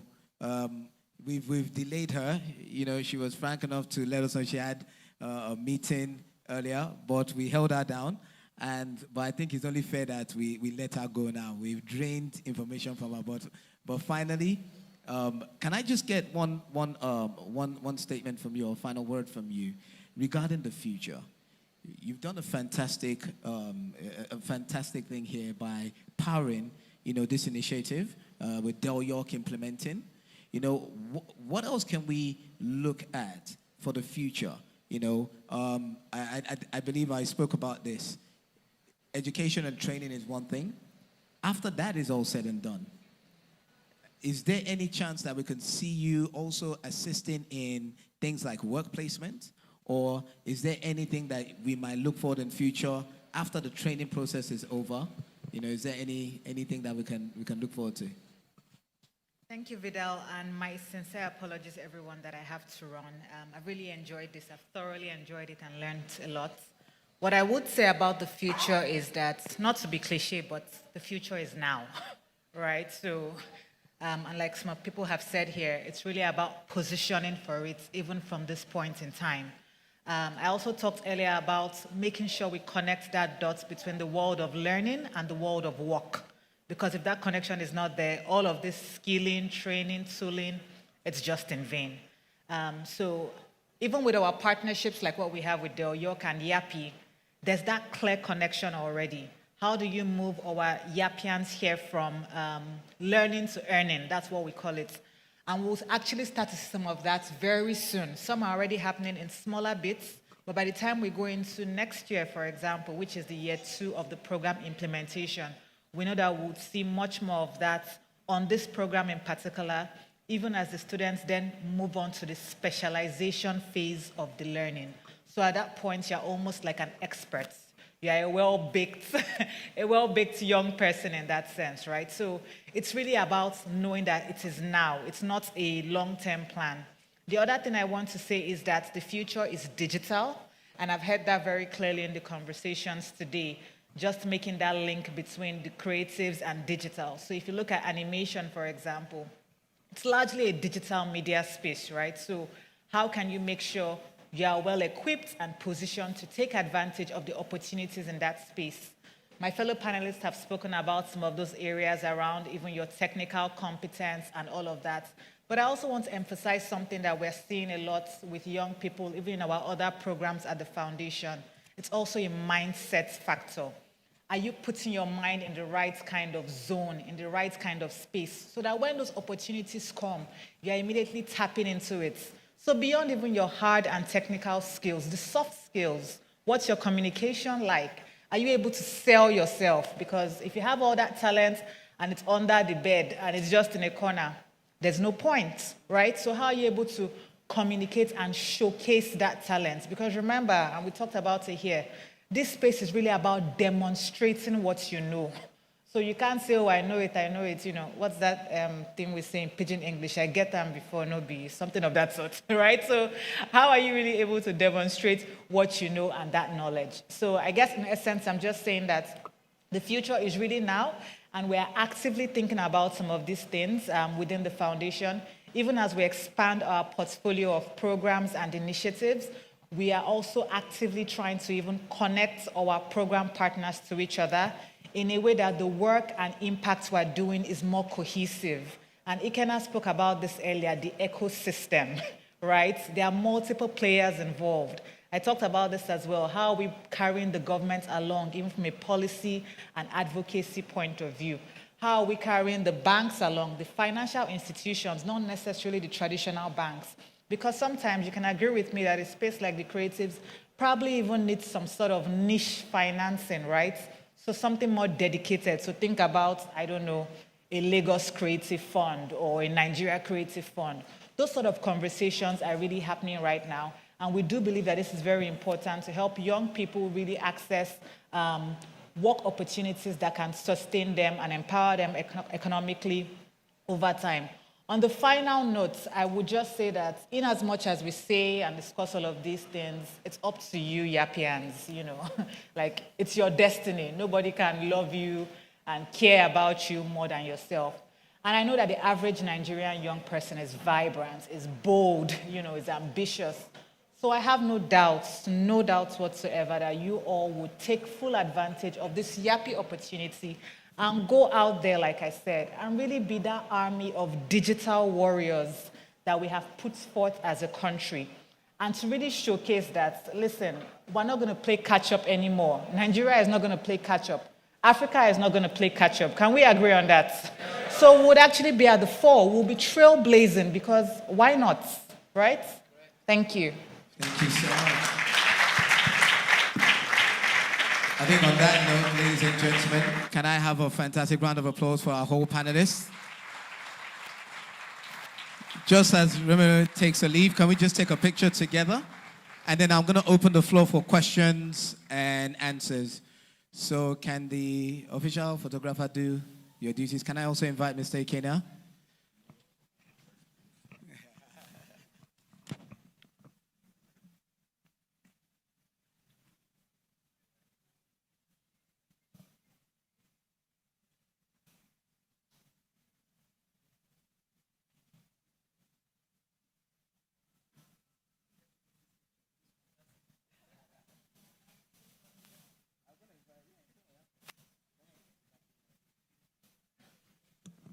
Can we get AY, Mrs. Yuri, to please come over?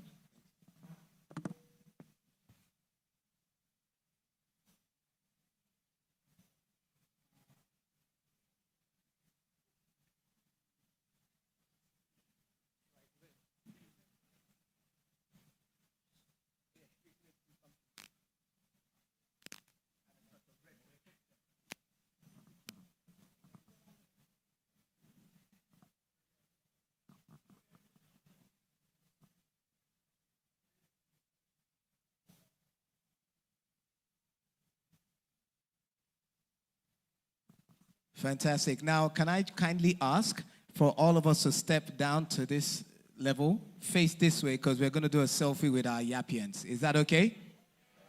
Yappians. William, can you please come over here and capture that for us by video? Thanks.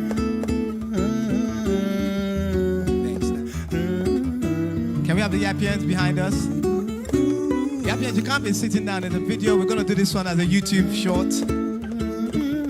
So when we say 1, 2, 3, we say Yappi, right? Is that cool? Are you ready? You can come closer, come in. All the people online, come closer too, come closer. You guys all there? Are you ready? 3, 2, 1.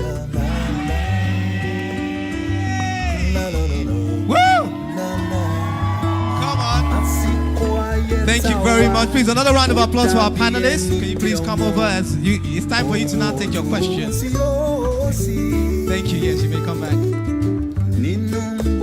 Yes, we'll have Ademi back. Thank you so much for your patience. We're about to round up. So, do we have any questions in the house? Do you have anyone that has any questions? anyone have any questions, just raise your hand so we can bring a mic to you. Fantastic. There's someone there. There's Nana is here. Okay, 3, okay, and 4. Just so that it's quick. Can I just have those at the back? You just come forward. You can have a seat on the front so that we can just call you. If you have a question, just come over to the front. There's an usher on this side with a microphone.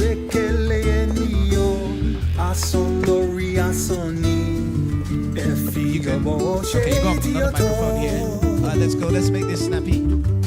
Okay, first question. Please introduce yourself. Introduce yourself. And in a very, very, very short statement, tell us the impact Yappi has had on you, and then proceed to ask your question. Can we have the music off now? Thank you. Good afternoon, everyone. My name is Chidera Michael Udani. I'm from Community 6. And so far, the whole Yappi program has really done a lot towards my. For the question I have to ask now is concerning what Mr. Matthew said earlier, concerning buying online courses. Now, I want to ask, because I've been facing these same challenges earlier before, if I want to purchase online course like Udemy and the rest, and if I want to use my Naira card, I'll be having challenges. So I want to ask our panelists on the banking sector, how do we go about this issue? Okay, thank you very much. Fantastic question.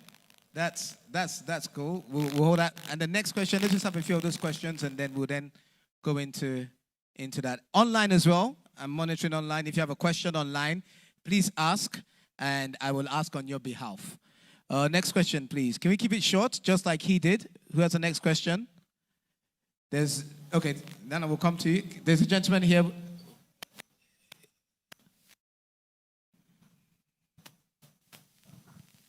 Good afternoon, everyone, once again. This is Felix Obafemi, all the way from Anambra State. Please, turn his mic up, please, so we can... Yeah. Yappi has really have so much impact on me, on my creativity. You know, the first time I installed Blender, I wanted to, do 3D stuff. So 2 years ago when I installed Blender, I could not even move anything on the screen. I just had to uninstall it again, all right? But when Yappi came, I've been doing so. In fact, I have some projects that I've done with it. Now, this is my question, sir. Right over there in the East, you have a lot of limited, privileges. We are not privileged to attend physical events here. There are programs like internship, opportunity that there are in Lagos here. There are so few events that has happened that we've not been able to be part of. If not that I'm so desperate to, travel down here this morning, I wouldn't have been here physically too. So how do we balance this up, sir? Internship, and so that we won't suffer. There are also desperate and passionate people out there too, over there too. So how do we balance this up so that we also be privileged? I think it's a fantastic question. Thank you. I think people based in Lagos don't know what you enjoy when you're based in Lagos. Thank you very much. We'll come back to that as well. There's a question here. Sir. There's another person here.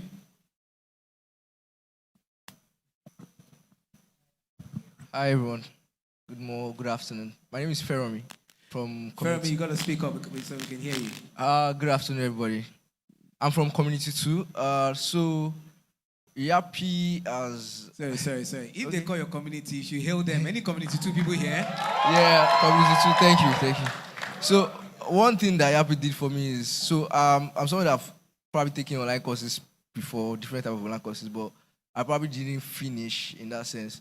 So one thing that Yappi helped me do is help me finish because of the sort of structure, the community sense as to how we have ambassadors who that encourage us, helped us in that sense. So my question is to Mr. Matthew in particular. For animators, what space or social media space would you say is advisable as to putting our works out? I was speaking to a friend of mine. This person is a designer in that sense. We have Instagram, we have YouTube, we have Twitter, we have Facebook in that sense. So which of them will you say? I mean, people will say I'll try everything, but I know there are ones up because of your experience, the places that we can focus on. So yes, that's my question. Fantastic. A question about showcasing. Okay, So let's just answer these three, and then we'll wrap up the next ones. Just so that it's really quick, can we have you just come and sit on the front row here, and on the front row on the left here, so we just take your questions. The quicker we do it, the more questions we can take. Online, I'm still waiting for your questions. Being able to pay for creative assets online. Can I get Adewi to speak to that? Right. So there are two ways. The first thing is for you to get a dollar card, which means you have an account denominated in dollars. The second bit, which is for your Naira card to be able to do that, it's based on availability for different institutions. Once there's an availability, the card works. But usually the limits are not very much, based on availability as well. But the first one, which is a go-to immediately, will be for you to get a dollar card against a dollar account. Fantastic, thank you very much. The second question was for you, Matthew, I believe. Oh, the third was for you. Okay, well, let's get the third one, which is which platform is ideal for you to showcase? And then I'll come back to his question. So I think overall, it depends on you as a person, but I will share my experience.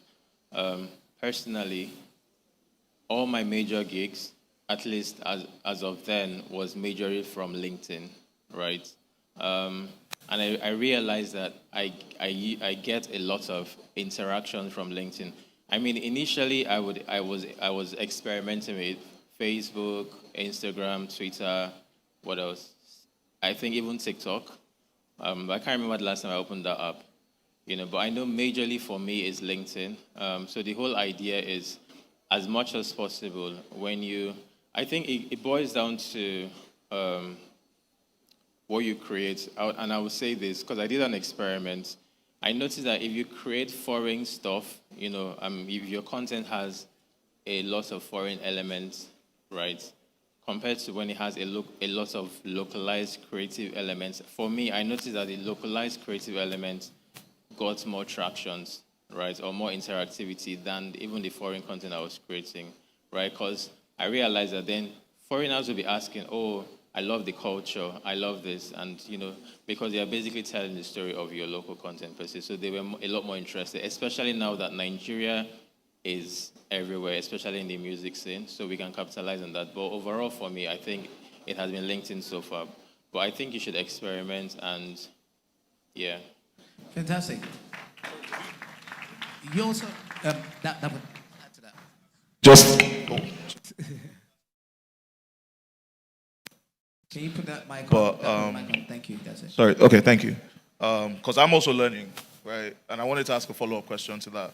So before I got here on the calls, V had said that, there's different types of animation. There's animation for entertainment, there's for events, all these kind of things. So does that matter with where you're putting, because I would imagine that for LinkedIn, doing events, corporate and stuff is better for that. But then for something like, if you were wanting to do music videos, for example, or you wanted to do cartoons, maybe, even though I'd say put everywhere, LinkedIn might not be the priority. So in your experience, what would you say? Can we have Matthew's mic on, please? Hello, okay. So I think, like I said, it's a personal thing. For me, I noticed that, so it wasn't just about posting content. I had built my network initially, and right now, anything I post would get some level of traction. But I think for starters, when it comes to stuff like music video, when it comes to stuff like shorts, I think Twitter does well. I think TikTok does very well as well. For some strange reasons, TikTok didn't favor me, so I left it, right? But I think for starters, TikTok, Instagram, and maybe Twitter, right? But what I noticed about LinkedIn is you have to go through the process of building that international or corporate connection. And then once you've done that, any content you post, right, irrespective if it's animation for production, animation for corporate, or even animation for, or even like freestyle stuff, irrespective, you get some traction. And why I'm saying that is all the financially rewarding contracts I've gotten have all been from LinkedIn, personally. Okay, I think that's very key. Thank you for that, and I think that's a key one that Dapo mentioned about the various animation that you do and the various platforms that may be more attractive to it. But what I'll say again is, do some market research for you to understand where some of these people reside. So there's Fiverr, there's Upwork, there's the social media platforms. But I don't know if Lorenzo, you want to, speak to that as well.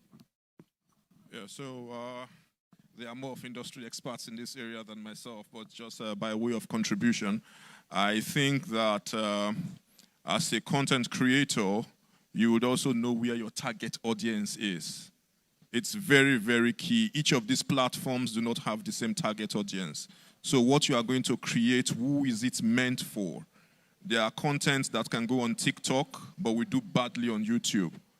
There are content that can go on LinkedIn, we also do badly on YouTube because of the kind of people that consume from these platforms. If you look at it critically, in terms of numbers, I don't know how relevant those numbers are to. YouTube is doing about within the 30 million subscribers, I think, in Nigeria today.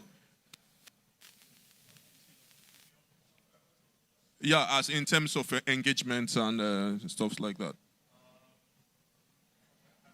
Okay. Yeah. No, that's fine. So what I'm trying to say is that know where your target audience are and then use those platforms to push your product. But that does not mean that you should ignore the other platforms, not know what is going to blow up where. Social media, it's a very, very funny place, and what you do not expect sometimes happens. So just like they said, you can play around, but just know where your target audiences are. Fantastic. Ife, would you be able to just speak to that as well, please? Sorry, sound, can you just leave all the mics on? Don't just leave them on. Don't switch them off. Thank you. Ife's mic, please. Is it on? Thank you, it's on now. Just to add to what Matthew said, when you are just coming into the industry, you may not have enough people in your network. So another way of building that network is there are some specialized sites, your handle, and you get to build. So by the time you get to LinkedIn, it's easy for you to also build on what you've done in your other platforms. Fantastic, thank you. I also saw, the question, in fact, the Anambra man is what I'm going to call you, because that's also what you're being referred to online.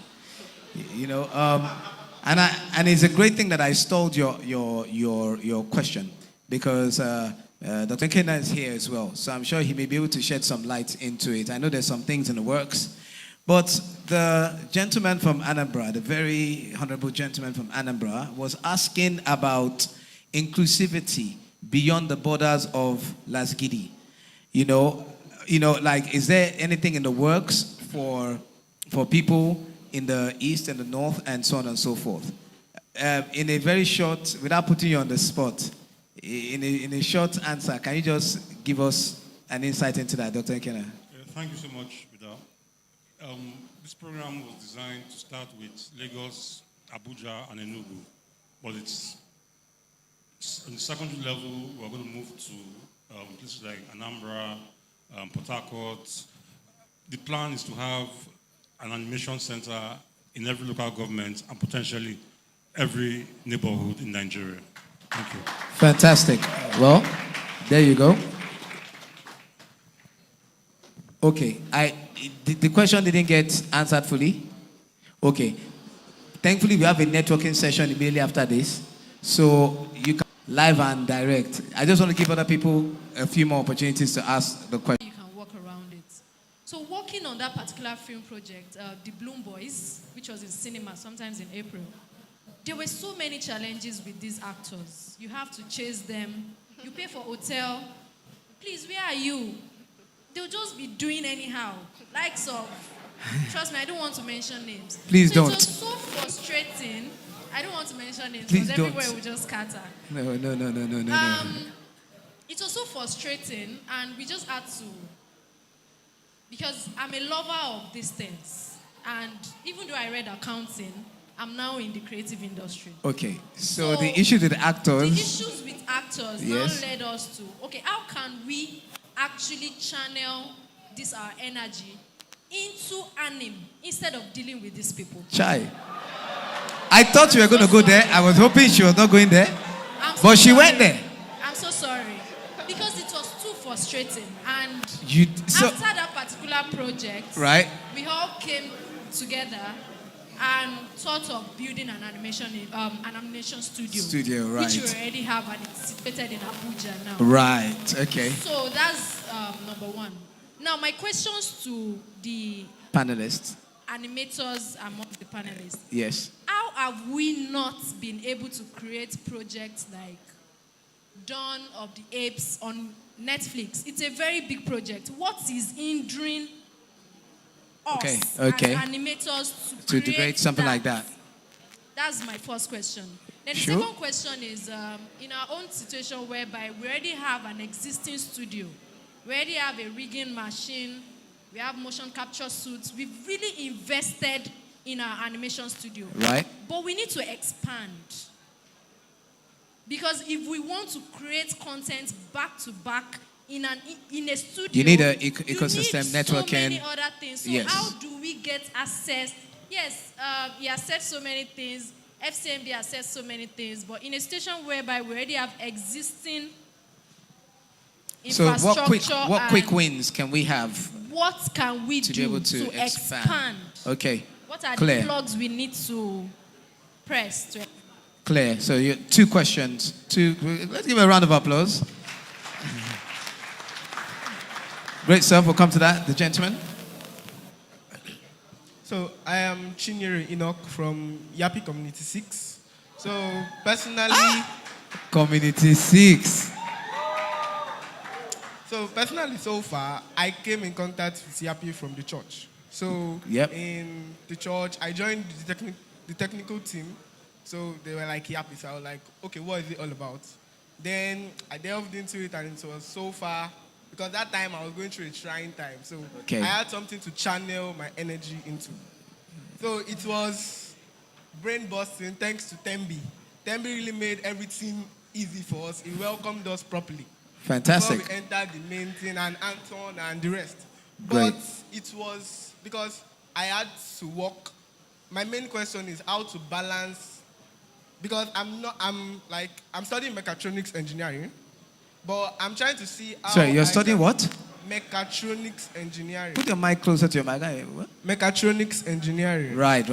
So Okay. I'm trying to see how it is possible to balance work and because if it is possible to take this creative aspect seriously, like Yes. to make it your primary source of income, is Yep. there no fail-safe? And specifically, the question is for you, Mr. Vida, Chai. because your mentorship class actually gingered me and Dr. Akan. Akanimo. You know what? Shout out to Dr. Akan here. I've been saying I was going to shout him out. You know, we got to give him a round of applause. Can we give him a round of applause for his contribution? Chibre. Okay, I get your question. How to balance and work. even transition from mechatronics to animation millionaire. Not mechatronics. I just like, if I'm supposed to take it from a side hustle. Yes, like from a side hustle to the main main hustle. Yeah, I get you. No worries. So that's the question. I've got that. I've got your questions. Fantastic. Give me a round of applause. Quite a good question there. So, good afternoon, everyone. My name is Joseph Eseme. Joseph, I can't hear you. Can you hear me now? Now I can hear you. Yeah, my name is Joseph Eseme, and I think Yappi have been amazing, to be honest. What has been amazing about Yappi? Because, to be honest, like when I heard about Yappi, I thought it's just this normal training, I don't want to apply for it, but when I applied, I already know Blender, but when I applied, I discovered I'm still a child. Wow. A whole whole grown man like you, still a child? I've been doing Blender for 5 years, Wow. but when I did Got to Yappi, Yappi. because Kudos. Nice. Great stuff. So- Thanks. So what's your question, sir? So my question is, thank God that the bankers are here and YouTube and professionals. Yeah. So I don't understand. We are. So I don't understand why we have a lot of money in Nigeria. Nigeria is like one of the richest country in Nigeria is one of the richest countries in Africa. In fact, number one richest country in Africa. And I want to understand. I want to know how can we get fund to do a project, fund to do a project, because I attended Creation Africa, and I think I met her. Creation Africa in France, and I think... Okay. So your question was around her, like, what's stopping us from creating a global animation project? No, my question is, how can we get funds? Oh, funds.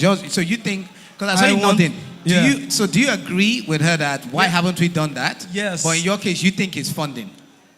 I think people are not standing up enough to meet these guys to get funds and do stuff. Okay. Well, so you've addressed the question partially. Okay. And finally, Neno? Okay, so my name is Nana Kalu. My question is on Afrocentrism. Okay. I particularly wanted to ask the panel on, is there a way we can,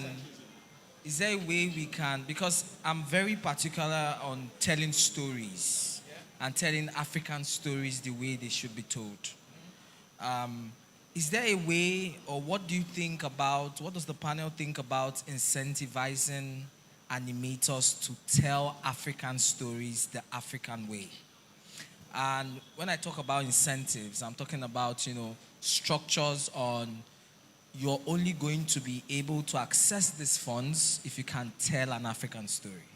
Because I think a lot of projects have now transcended over the border, and it's now, painting white supremacy, promoting the white narrative and colonialist narrative. But how can we help animators to build a ground base to be able to tell African stories the African way, which would holistically change, the global view of what they see about Africa? Fantastic. So I'm going to start with a question, the first question the lady asked us, which is why, in your quest to to create, I'll put it politically correct for you, to create a competitive market for actors. I think that's a way to put it. Yes, by doing animation content. Why haven't we been able to create a global project? Okay, a Nigerian animation global project. What has been the bottleneck? What are the barriers to creating that? I don't know I think that's an open question that everyone might be able to speak to that. What do you feel the challenges are? What stopped us from that? Is it that people haven't brought the right project proposal to you that is financially viable? Is it that, the cost of that just outweighs the benefits from, your success criteria? From the animator's perspective, is it bigger than us? So let's start from Adelie. All right, thanks. So I'm just going to explain to you what a bank represents. A bank is a financial institution, primarily for you to keep your money there and get it whenever you need it. The second value, that when you put the money, it creates loans. Like one of his together, because I think they're related. Why we're not getting funding and create such big projects. Now, first of all, why we've not been able to create such big projects, and I don't know what his perspective about that would be, but I think capacity is one of the reasons. Capacity is one of the reasons. And that's why I was happy when I saw this place and I saw what Del York and MasterCard Foundation has done with this. That's number one. Another part of it is that you don't do art for the sake of art when it comes to banking. There has to be the viable and feasible part of it. And when you come to us, we have to, just like you said, we have to evaluate this project. Is there a market for what you want to do? And have you put in the right work? Your storyline, how is it? If you come with something that is viable and that is marketable, we will definitely look at it. There's a popular saying that if you are spending your own money, you can do what you want. But if you are spending other people's money, then you would have to at least be diligent in ensuring that how you deploy these funds, makes sense and that people do not lose money. These monies that you are talking about that Nigeria has so much of is people's money. Do you understand? It's not just money that is there for anybody to just take. So you have to show us that, see, this project is viable. And once we see and you meet all the criteria, why not? There are risk acceptance criteria. Funding your project is a risk, and you have to meet the risk acceptance criteria of the various financial institutions that you are going to be able to assess their funds. Once you are able to do that, then we're good. Now, sometimes you are not able to access these funds because of knowledge gap. I have had people come to me for projects that, you know, they have done so much within the industry, but they don't have books. They don't keep books. So when you ask them, what have you done so far? They can only tell you with their mouth, but it's not recorded anywhere. And that nobody's going to give you money on the basis of that. People want to see what you have done over time. If you are a new company, a statement of affairs. If you are a going concern, an audited financial, you know, you have to learn to keep records. It is very, very key. And also, he also talked about credibility earlier, you know, and in all of this, I will just push that to the 5 C's of credit. In the 5 C's of credit, for anybody to avail a facility to you, you need character, you need capacity, you need collateral, the conditions in the environment has to be right, and they say, what's the 5th one that I have not mentioned? You know, but these are the conditions that you need in place. And as long as you meet all of these things that I just talked about, funds will be made available to you. I think, I don't know if that completely answers the questions that you've put us. Yeah. Thank you. That answers it quite.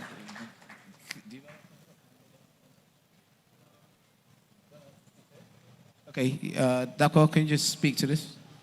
Yeah, so specifically about what, and I think that this kind of addresses both one of your questions and one of your questions. And sort of in line with what everybody, especially what you just said, I think what some of the things that, and I'm speaking from a point of view of having seen music grow to where we are now, the music industry grow to where we are, the artists grow to where we are now.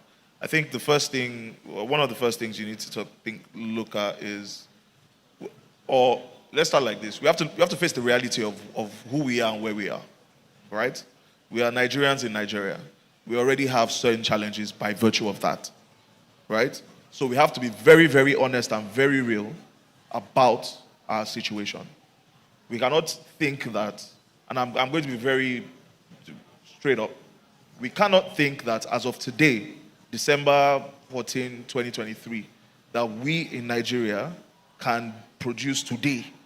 I'm speaking of today, that today we can produce the same Dawn of the Apes content that they are making in the US. The truth here is it's not possible. Today, it's not. Right? So we have to look, regardless of what the reason is, the reality in front of us today is that we cannot do it. Whether it is that we don't have capacity, whether it's we don't have infrastructure, whether it's we don't have funding, somebody will pull up the government and say the government is not supporting. Whatever the case is, we don't have that today. So the reality that we have to face is how do we build that as opposed to how do we do it today? Because we have to grow to a certain point to be able to do that. Now we have to look at the things that we need to grow. I think he has spoken very well. He's spoken about funding. I think infrastructure is a problem for us. You said, you guys created a studio in Abuja. We need to do more of that. And I think doing something like this, a real massive shout out to Del York and Yappi and all their partners, putting together things like this, because I think these are the kind of things that will get us to where you're talking about, where you're speaking about, right? Because you guys are getting educated on the technical bits and the expertise you need to become animators globally. You're also getting educated and informed on funding. You're getting educated on how to monetize, how to get because these are the things that, unfortunately, for the people that have done it in, the cliche places that we think about, people that have done it in the US and the UK and Europe and all these places and Asia, where we are now, they were here years ago. So you can't run before you crawl. You get me? So I understand that it's a bit frustrating because you're seeing where they are. The benefit that we have as Nigerians in Nigeria today and the exposure that we have to the rest of the world is that we don't have to make the same mistakes that they made when they were here. Yeah. That's number one. Number two, we also can see, because we have the benefit of technology, We have the benefit of AI. Those are the advancements that we've seen in those areas we can take advantage of so that we are not spending the same amount of time they spent in getting from where they were at this point years ago to where they are now, right? So I think that's sort of the mindset we should be having, is as opposed to why are we not doing it yesterday, is what are we doing tomorrow to make sure that this time 2024 we're not having the same conversation. Do you get me? So those are the first things. That was nice applause. I like it. But I think somebody also spoke to the audience. I think you also, again, a reality check. We have to be very honest with what our consumption is in Nigeria, especially if you're trying to be an animator in Nigeria. Matthew spoke to something when I just came in. He said something about your audience abroad, because you have to look at what, and that plays into financial viability, right? Is your audience, in Nigeria today, how many people are going to watch your animation content if you put it out, right? I'll give you a very practical example. How many of us listen to rap? How many of us listen to rap here? Rap music. You like rap. You are a fan of rap. You listen to it. You guys are aware that every year there's always a conversation about why do we not support rap? Right? Does that mean we don't support rap? No. The reality, and I'm telling you this from the point of view of a music exec, the reality about the situation is that we just don't consume rap the way we consume Ashake's music. That's the reality. So me as a music exec, I'm at the moment today, December 14, again, because tomorrow it will change. But today, I am going to give a lot more money to Ashake to create content and to make music than I will give a rapper. Simply because the audience is different. The consumption is different here. However, in the US, I'm going to give more money to a rapper than I will give to Ashake, because the content, the audience is different and their consumption habits are different. So I think we have to look at that and then start to build out, because if you look at what is our consumption, what do we consume culturally normally, and even maybe tailoring some of your animation to that to fit those people, so that you're playing into what we consume already, and that creates a lot more financial viability for you to be able to go to the FCMBs and the BOIs and say, yo, we do, this is how we're going to make the money, because they are also looking at that consumption. You will come and say you want to do the biggest project in the world. They're just going to look at it and say your numbers, you might want to do the biggest project. It might be the greatest quality project, but people are not going to watch it because we're here, right? So if you can prove and show and say, okay, this, and also manage expectations, because you want to grow. Somebody told me something, Ruby Gang, when I was an A&R, she told me something, we're trying to do big shows and stuff. And she said, look, Dakwa, this is what we need to do. And it's words that I've lived by till now. I was still telling somebody yesterday. She said, think big, start small, grow quick. Let me say that again. Think big, start small, grow quick. I think that's what we need to do. You think about it in Nigeria. What year was Nice saying that he's going to win us a Grammy? Do you guys remember that song? Don't doubt me, I go win you Grammy. Right? Was what, in the 20-teens?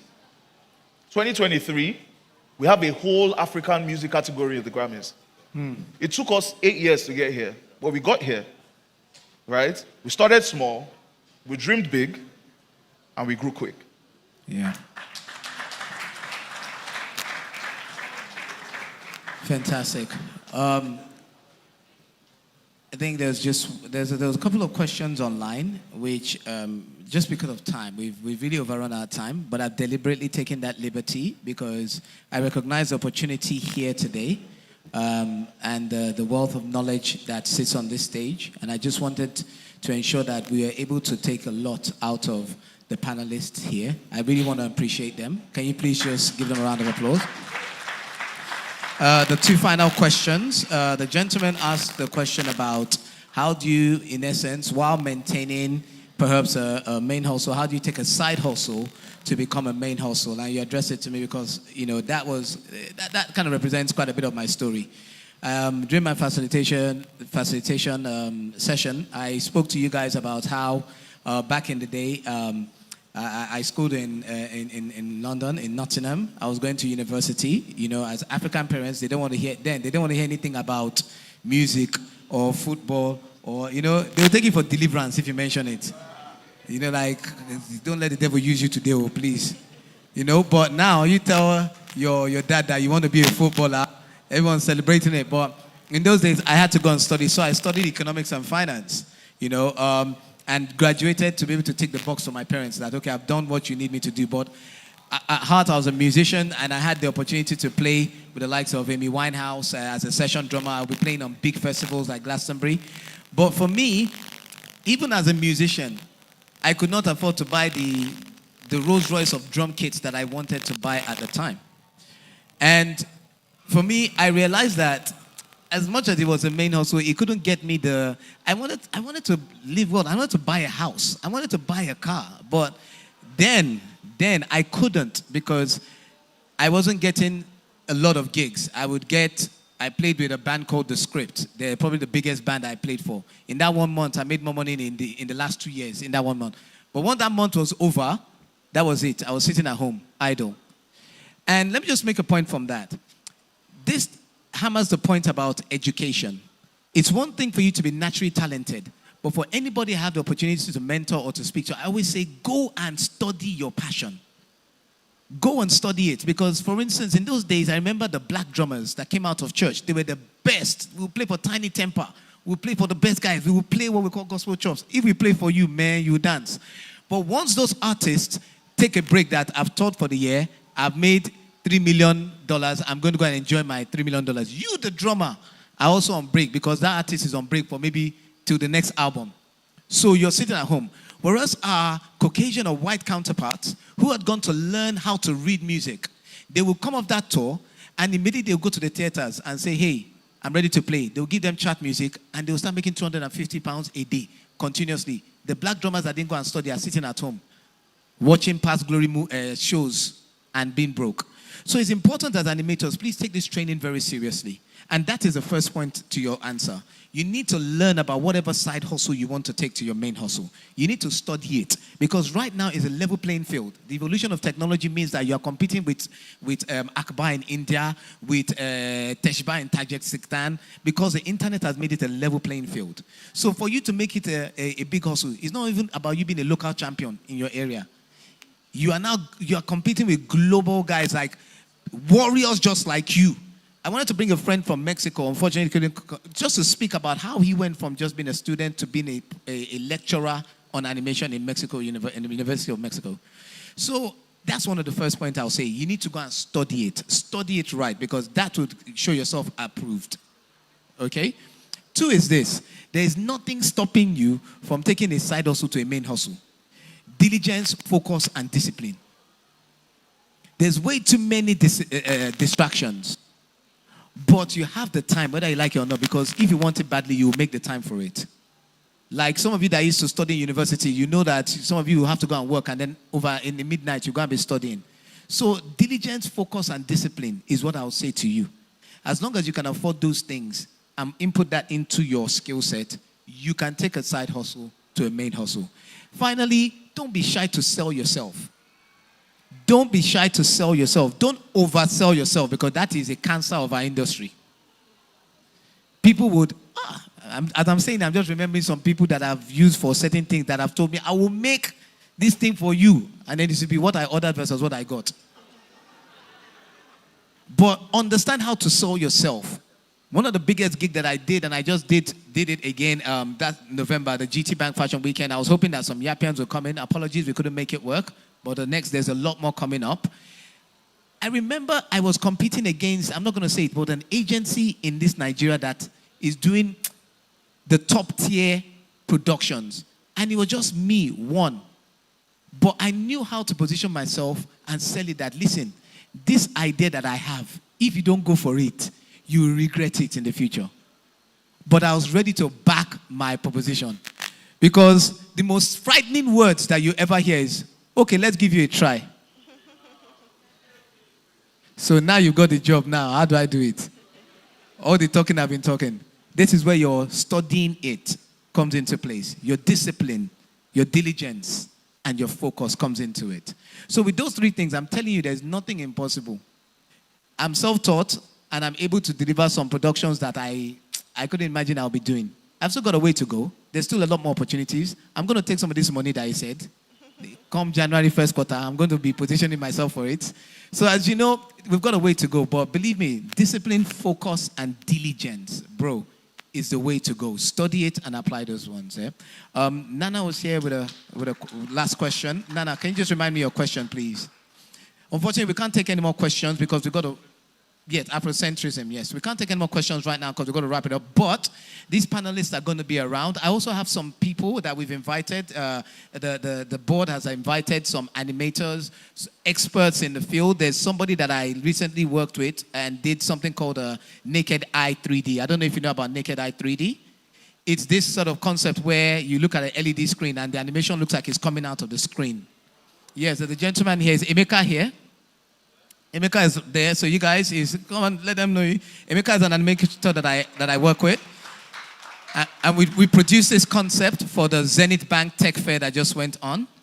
So as part of that, it was out there. So again, there's a lot of people here. Are there any other animators here that we can speak to and we can network with? Please just show yourselves.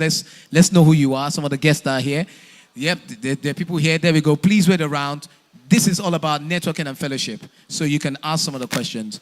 Nana, Afrocentrism, who wants to speak to that? Okay, Dapo, very short. Yeah, something really quick. Afrocentrism, I think it's interesting because, funny enough, I'm working on a project now where that has come up a lot, and I think it depends on what you're trying to depict. There's Afrocentrism in the sense of our culture and traditions and, showing where we come from and, what makes us who we are as Africans. But there's also, maybe not a but, and there's also from the point of view of what it means to be African today. What it means to be African today, to me, is a fusion of our cultures and global cultures. What are you wearing? You're wearing a suit. That's not from us. But you're wearing it, and you're African, and it works. Did you get my point? So I think it's always going to be a challenge that exists to say, because you cannot say that if somebody presented a picture of you, somebody took a picture of you right now and put it on social media, you can't say that is not an African. Do you get where I'm going? You can't say this picture of this person is not an African simply because he's wearing a suit and he's not wearing agbada, right? Also, a white person wearing agbada is a fusion of cultures, right? Because he's wearing something from our side, but the person within themselves is not an African. So I think it's about a balance. I think there's a balance to be struck here of when are you no longer depicting.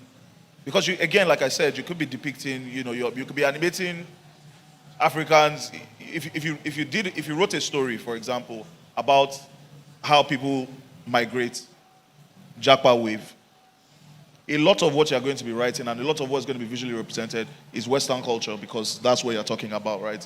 In Africa and in those spaces, right? So I think when it comes to Afrocentrism, it sort of depends on what you're trying to depict within what you're doing. Are you trying to depict culture? I went to watch a movie last night about, I forget the name of the movie, or actually I don't know how to say the name of the movie, but the movie, it was by Kayode Kasum, and it's about the Igbo apprenticeship system, right? And the whole movie was in Igbo. I'm Yoruba. I don't understand the lick of Igbo, right? But I watched that movie and we enjoyed it. Right, and even within the movie, they were wearing shirts, they were wearing jeans, they had phones, they had, maybe not phones, but like, you could see what was culture from the past, and you could see what it is now, right?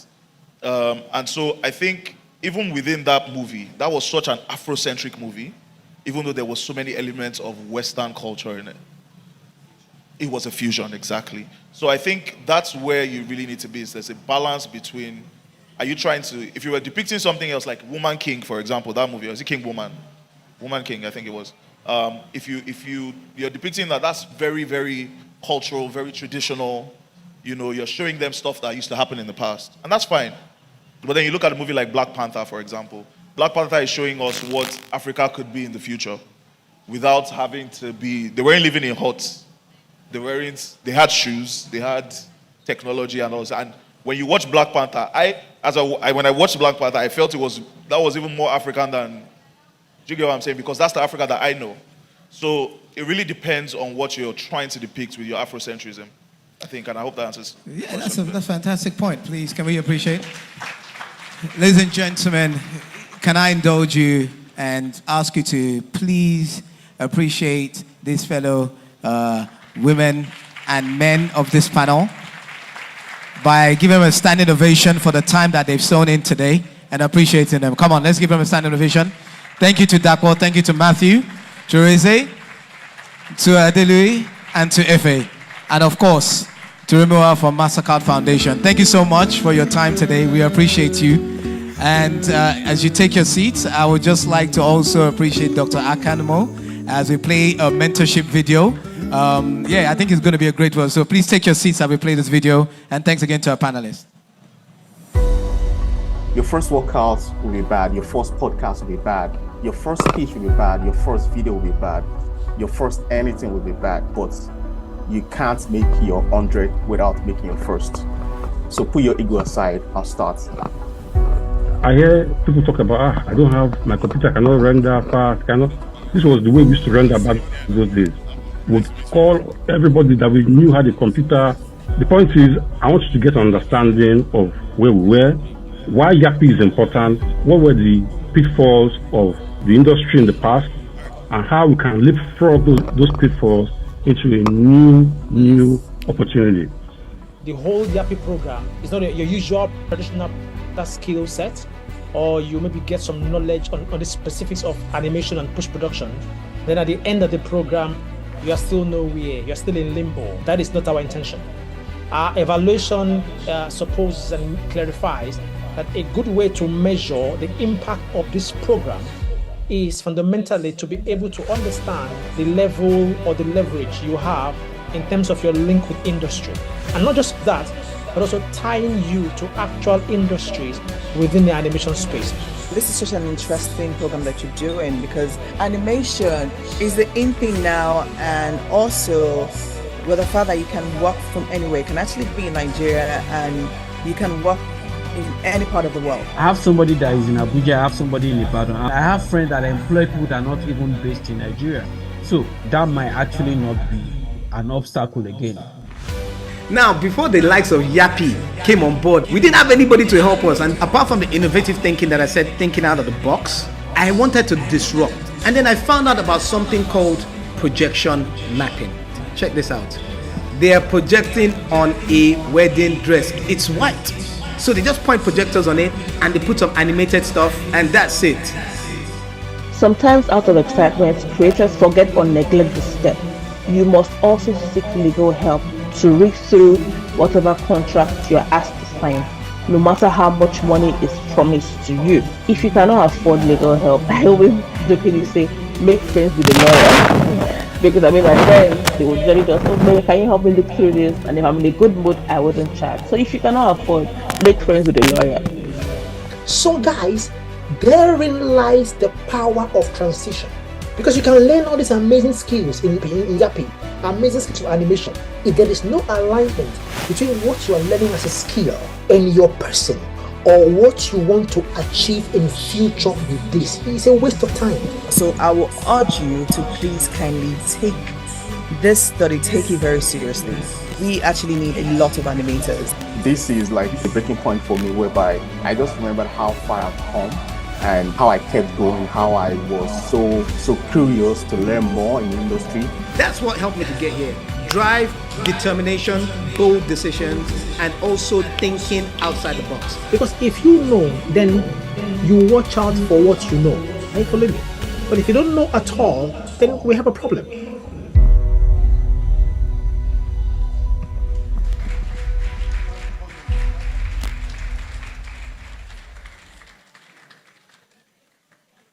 Why are we clapping like we've not learned a lot?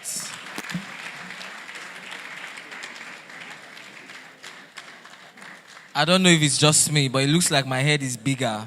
I don't know. Because I've taken in so much information. My head feels bigger. Well, a round of applause for the panel session and the mentorship video. So before we have the closing remark by the project manager for the Yappi project, it's a fantastic gathering we just witnessed, and a very disruptive one at that. The conversations that we've had today, these are conversations that will keep with us and that would inspire us to also try and, do more in the animation industry. So there's a lot of work to do, isn't it? All the funds and access to funding that the Bank of Industry representative just mentioned, you can't just access it. Money will not just come to you. You have to be ready to tap into, that opportunity. It's so important. The Nigerian animation market is estimated to worth over $100 million. And is projected to have a 20% annual growth. So there's a clear opportunity. And the interesting thing, I was reading up on statistics, and it says the median age for the country, Nigeria, the median age is 18.4. You know what that means? It means you have a lot of people who are waiting to consume animated content. Because that age right there, that's where the interest is. So we have a lot of people who are going to be interested in animation within the next few years. So the market is here. Let's utilize it. I want to invite Mrs. Obehi Anuge, the project manager for Yappi, to give us a closing remark, after which we would have a networking opportunity. So don't just go home after this closing remark. You're able to network with these industry experts. I can meet a lot of new people, exchange numbers, gain valuable friendships here that will help you into the future. Mrs. Obehi, please. A round of applause.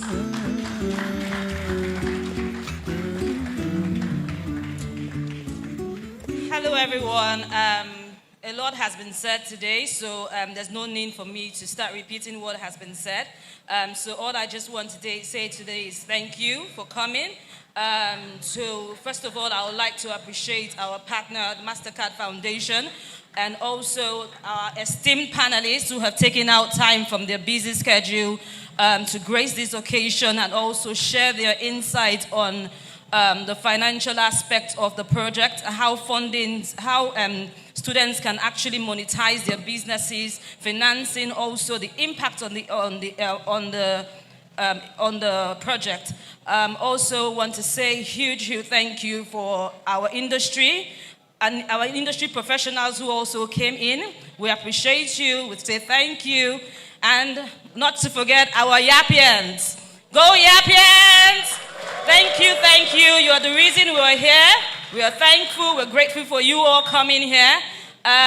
For those who came from outside Lagos, within Lagos, far and wide, we say thank you. And for those online as well, we say thank you for coming. We really appreciate you. As we build this ecosystem of partners, we know that this is going to be a huge project.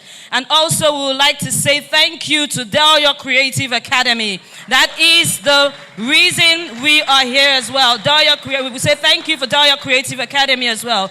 So my colleague has said earlier that there's going to be a networking session outside where you can also meet with these industry experts and also opportunity to meet with our panelists. And then before you leave, and then we also have some goodie bags for you as well. Thank you so much, and we wish you all a safe journey back to your various homes.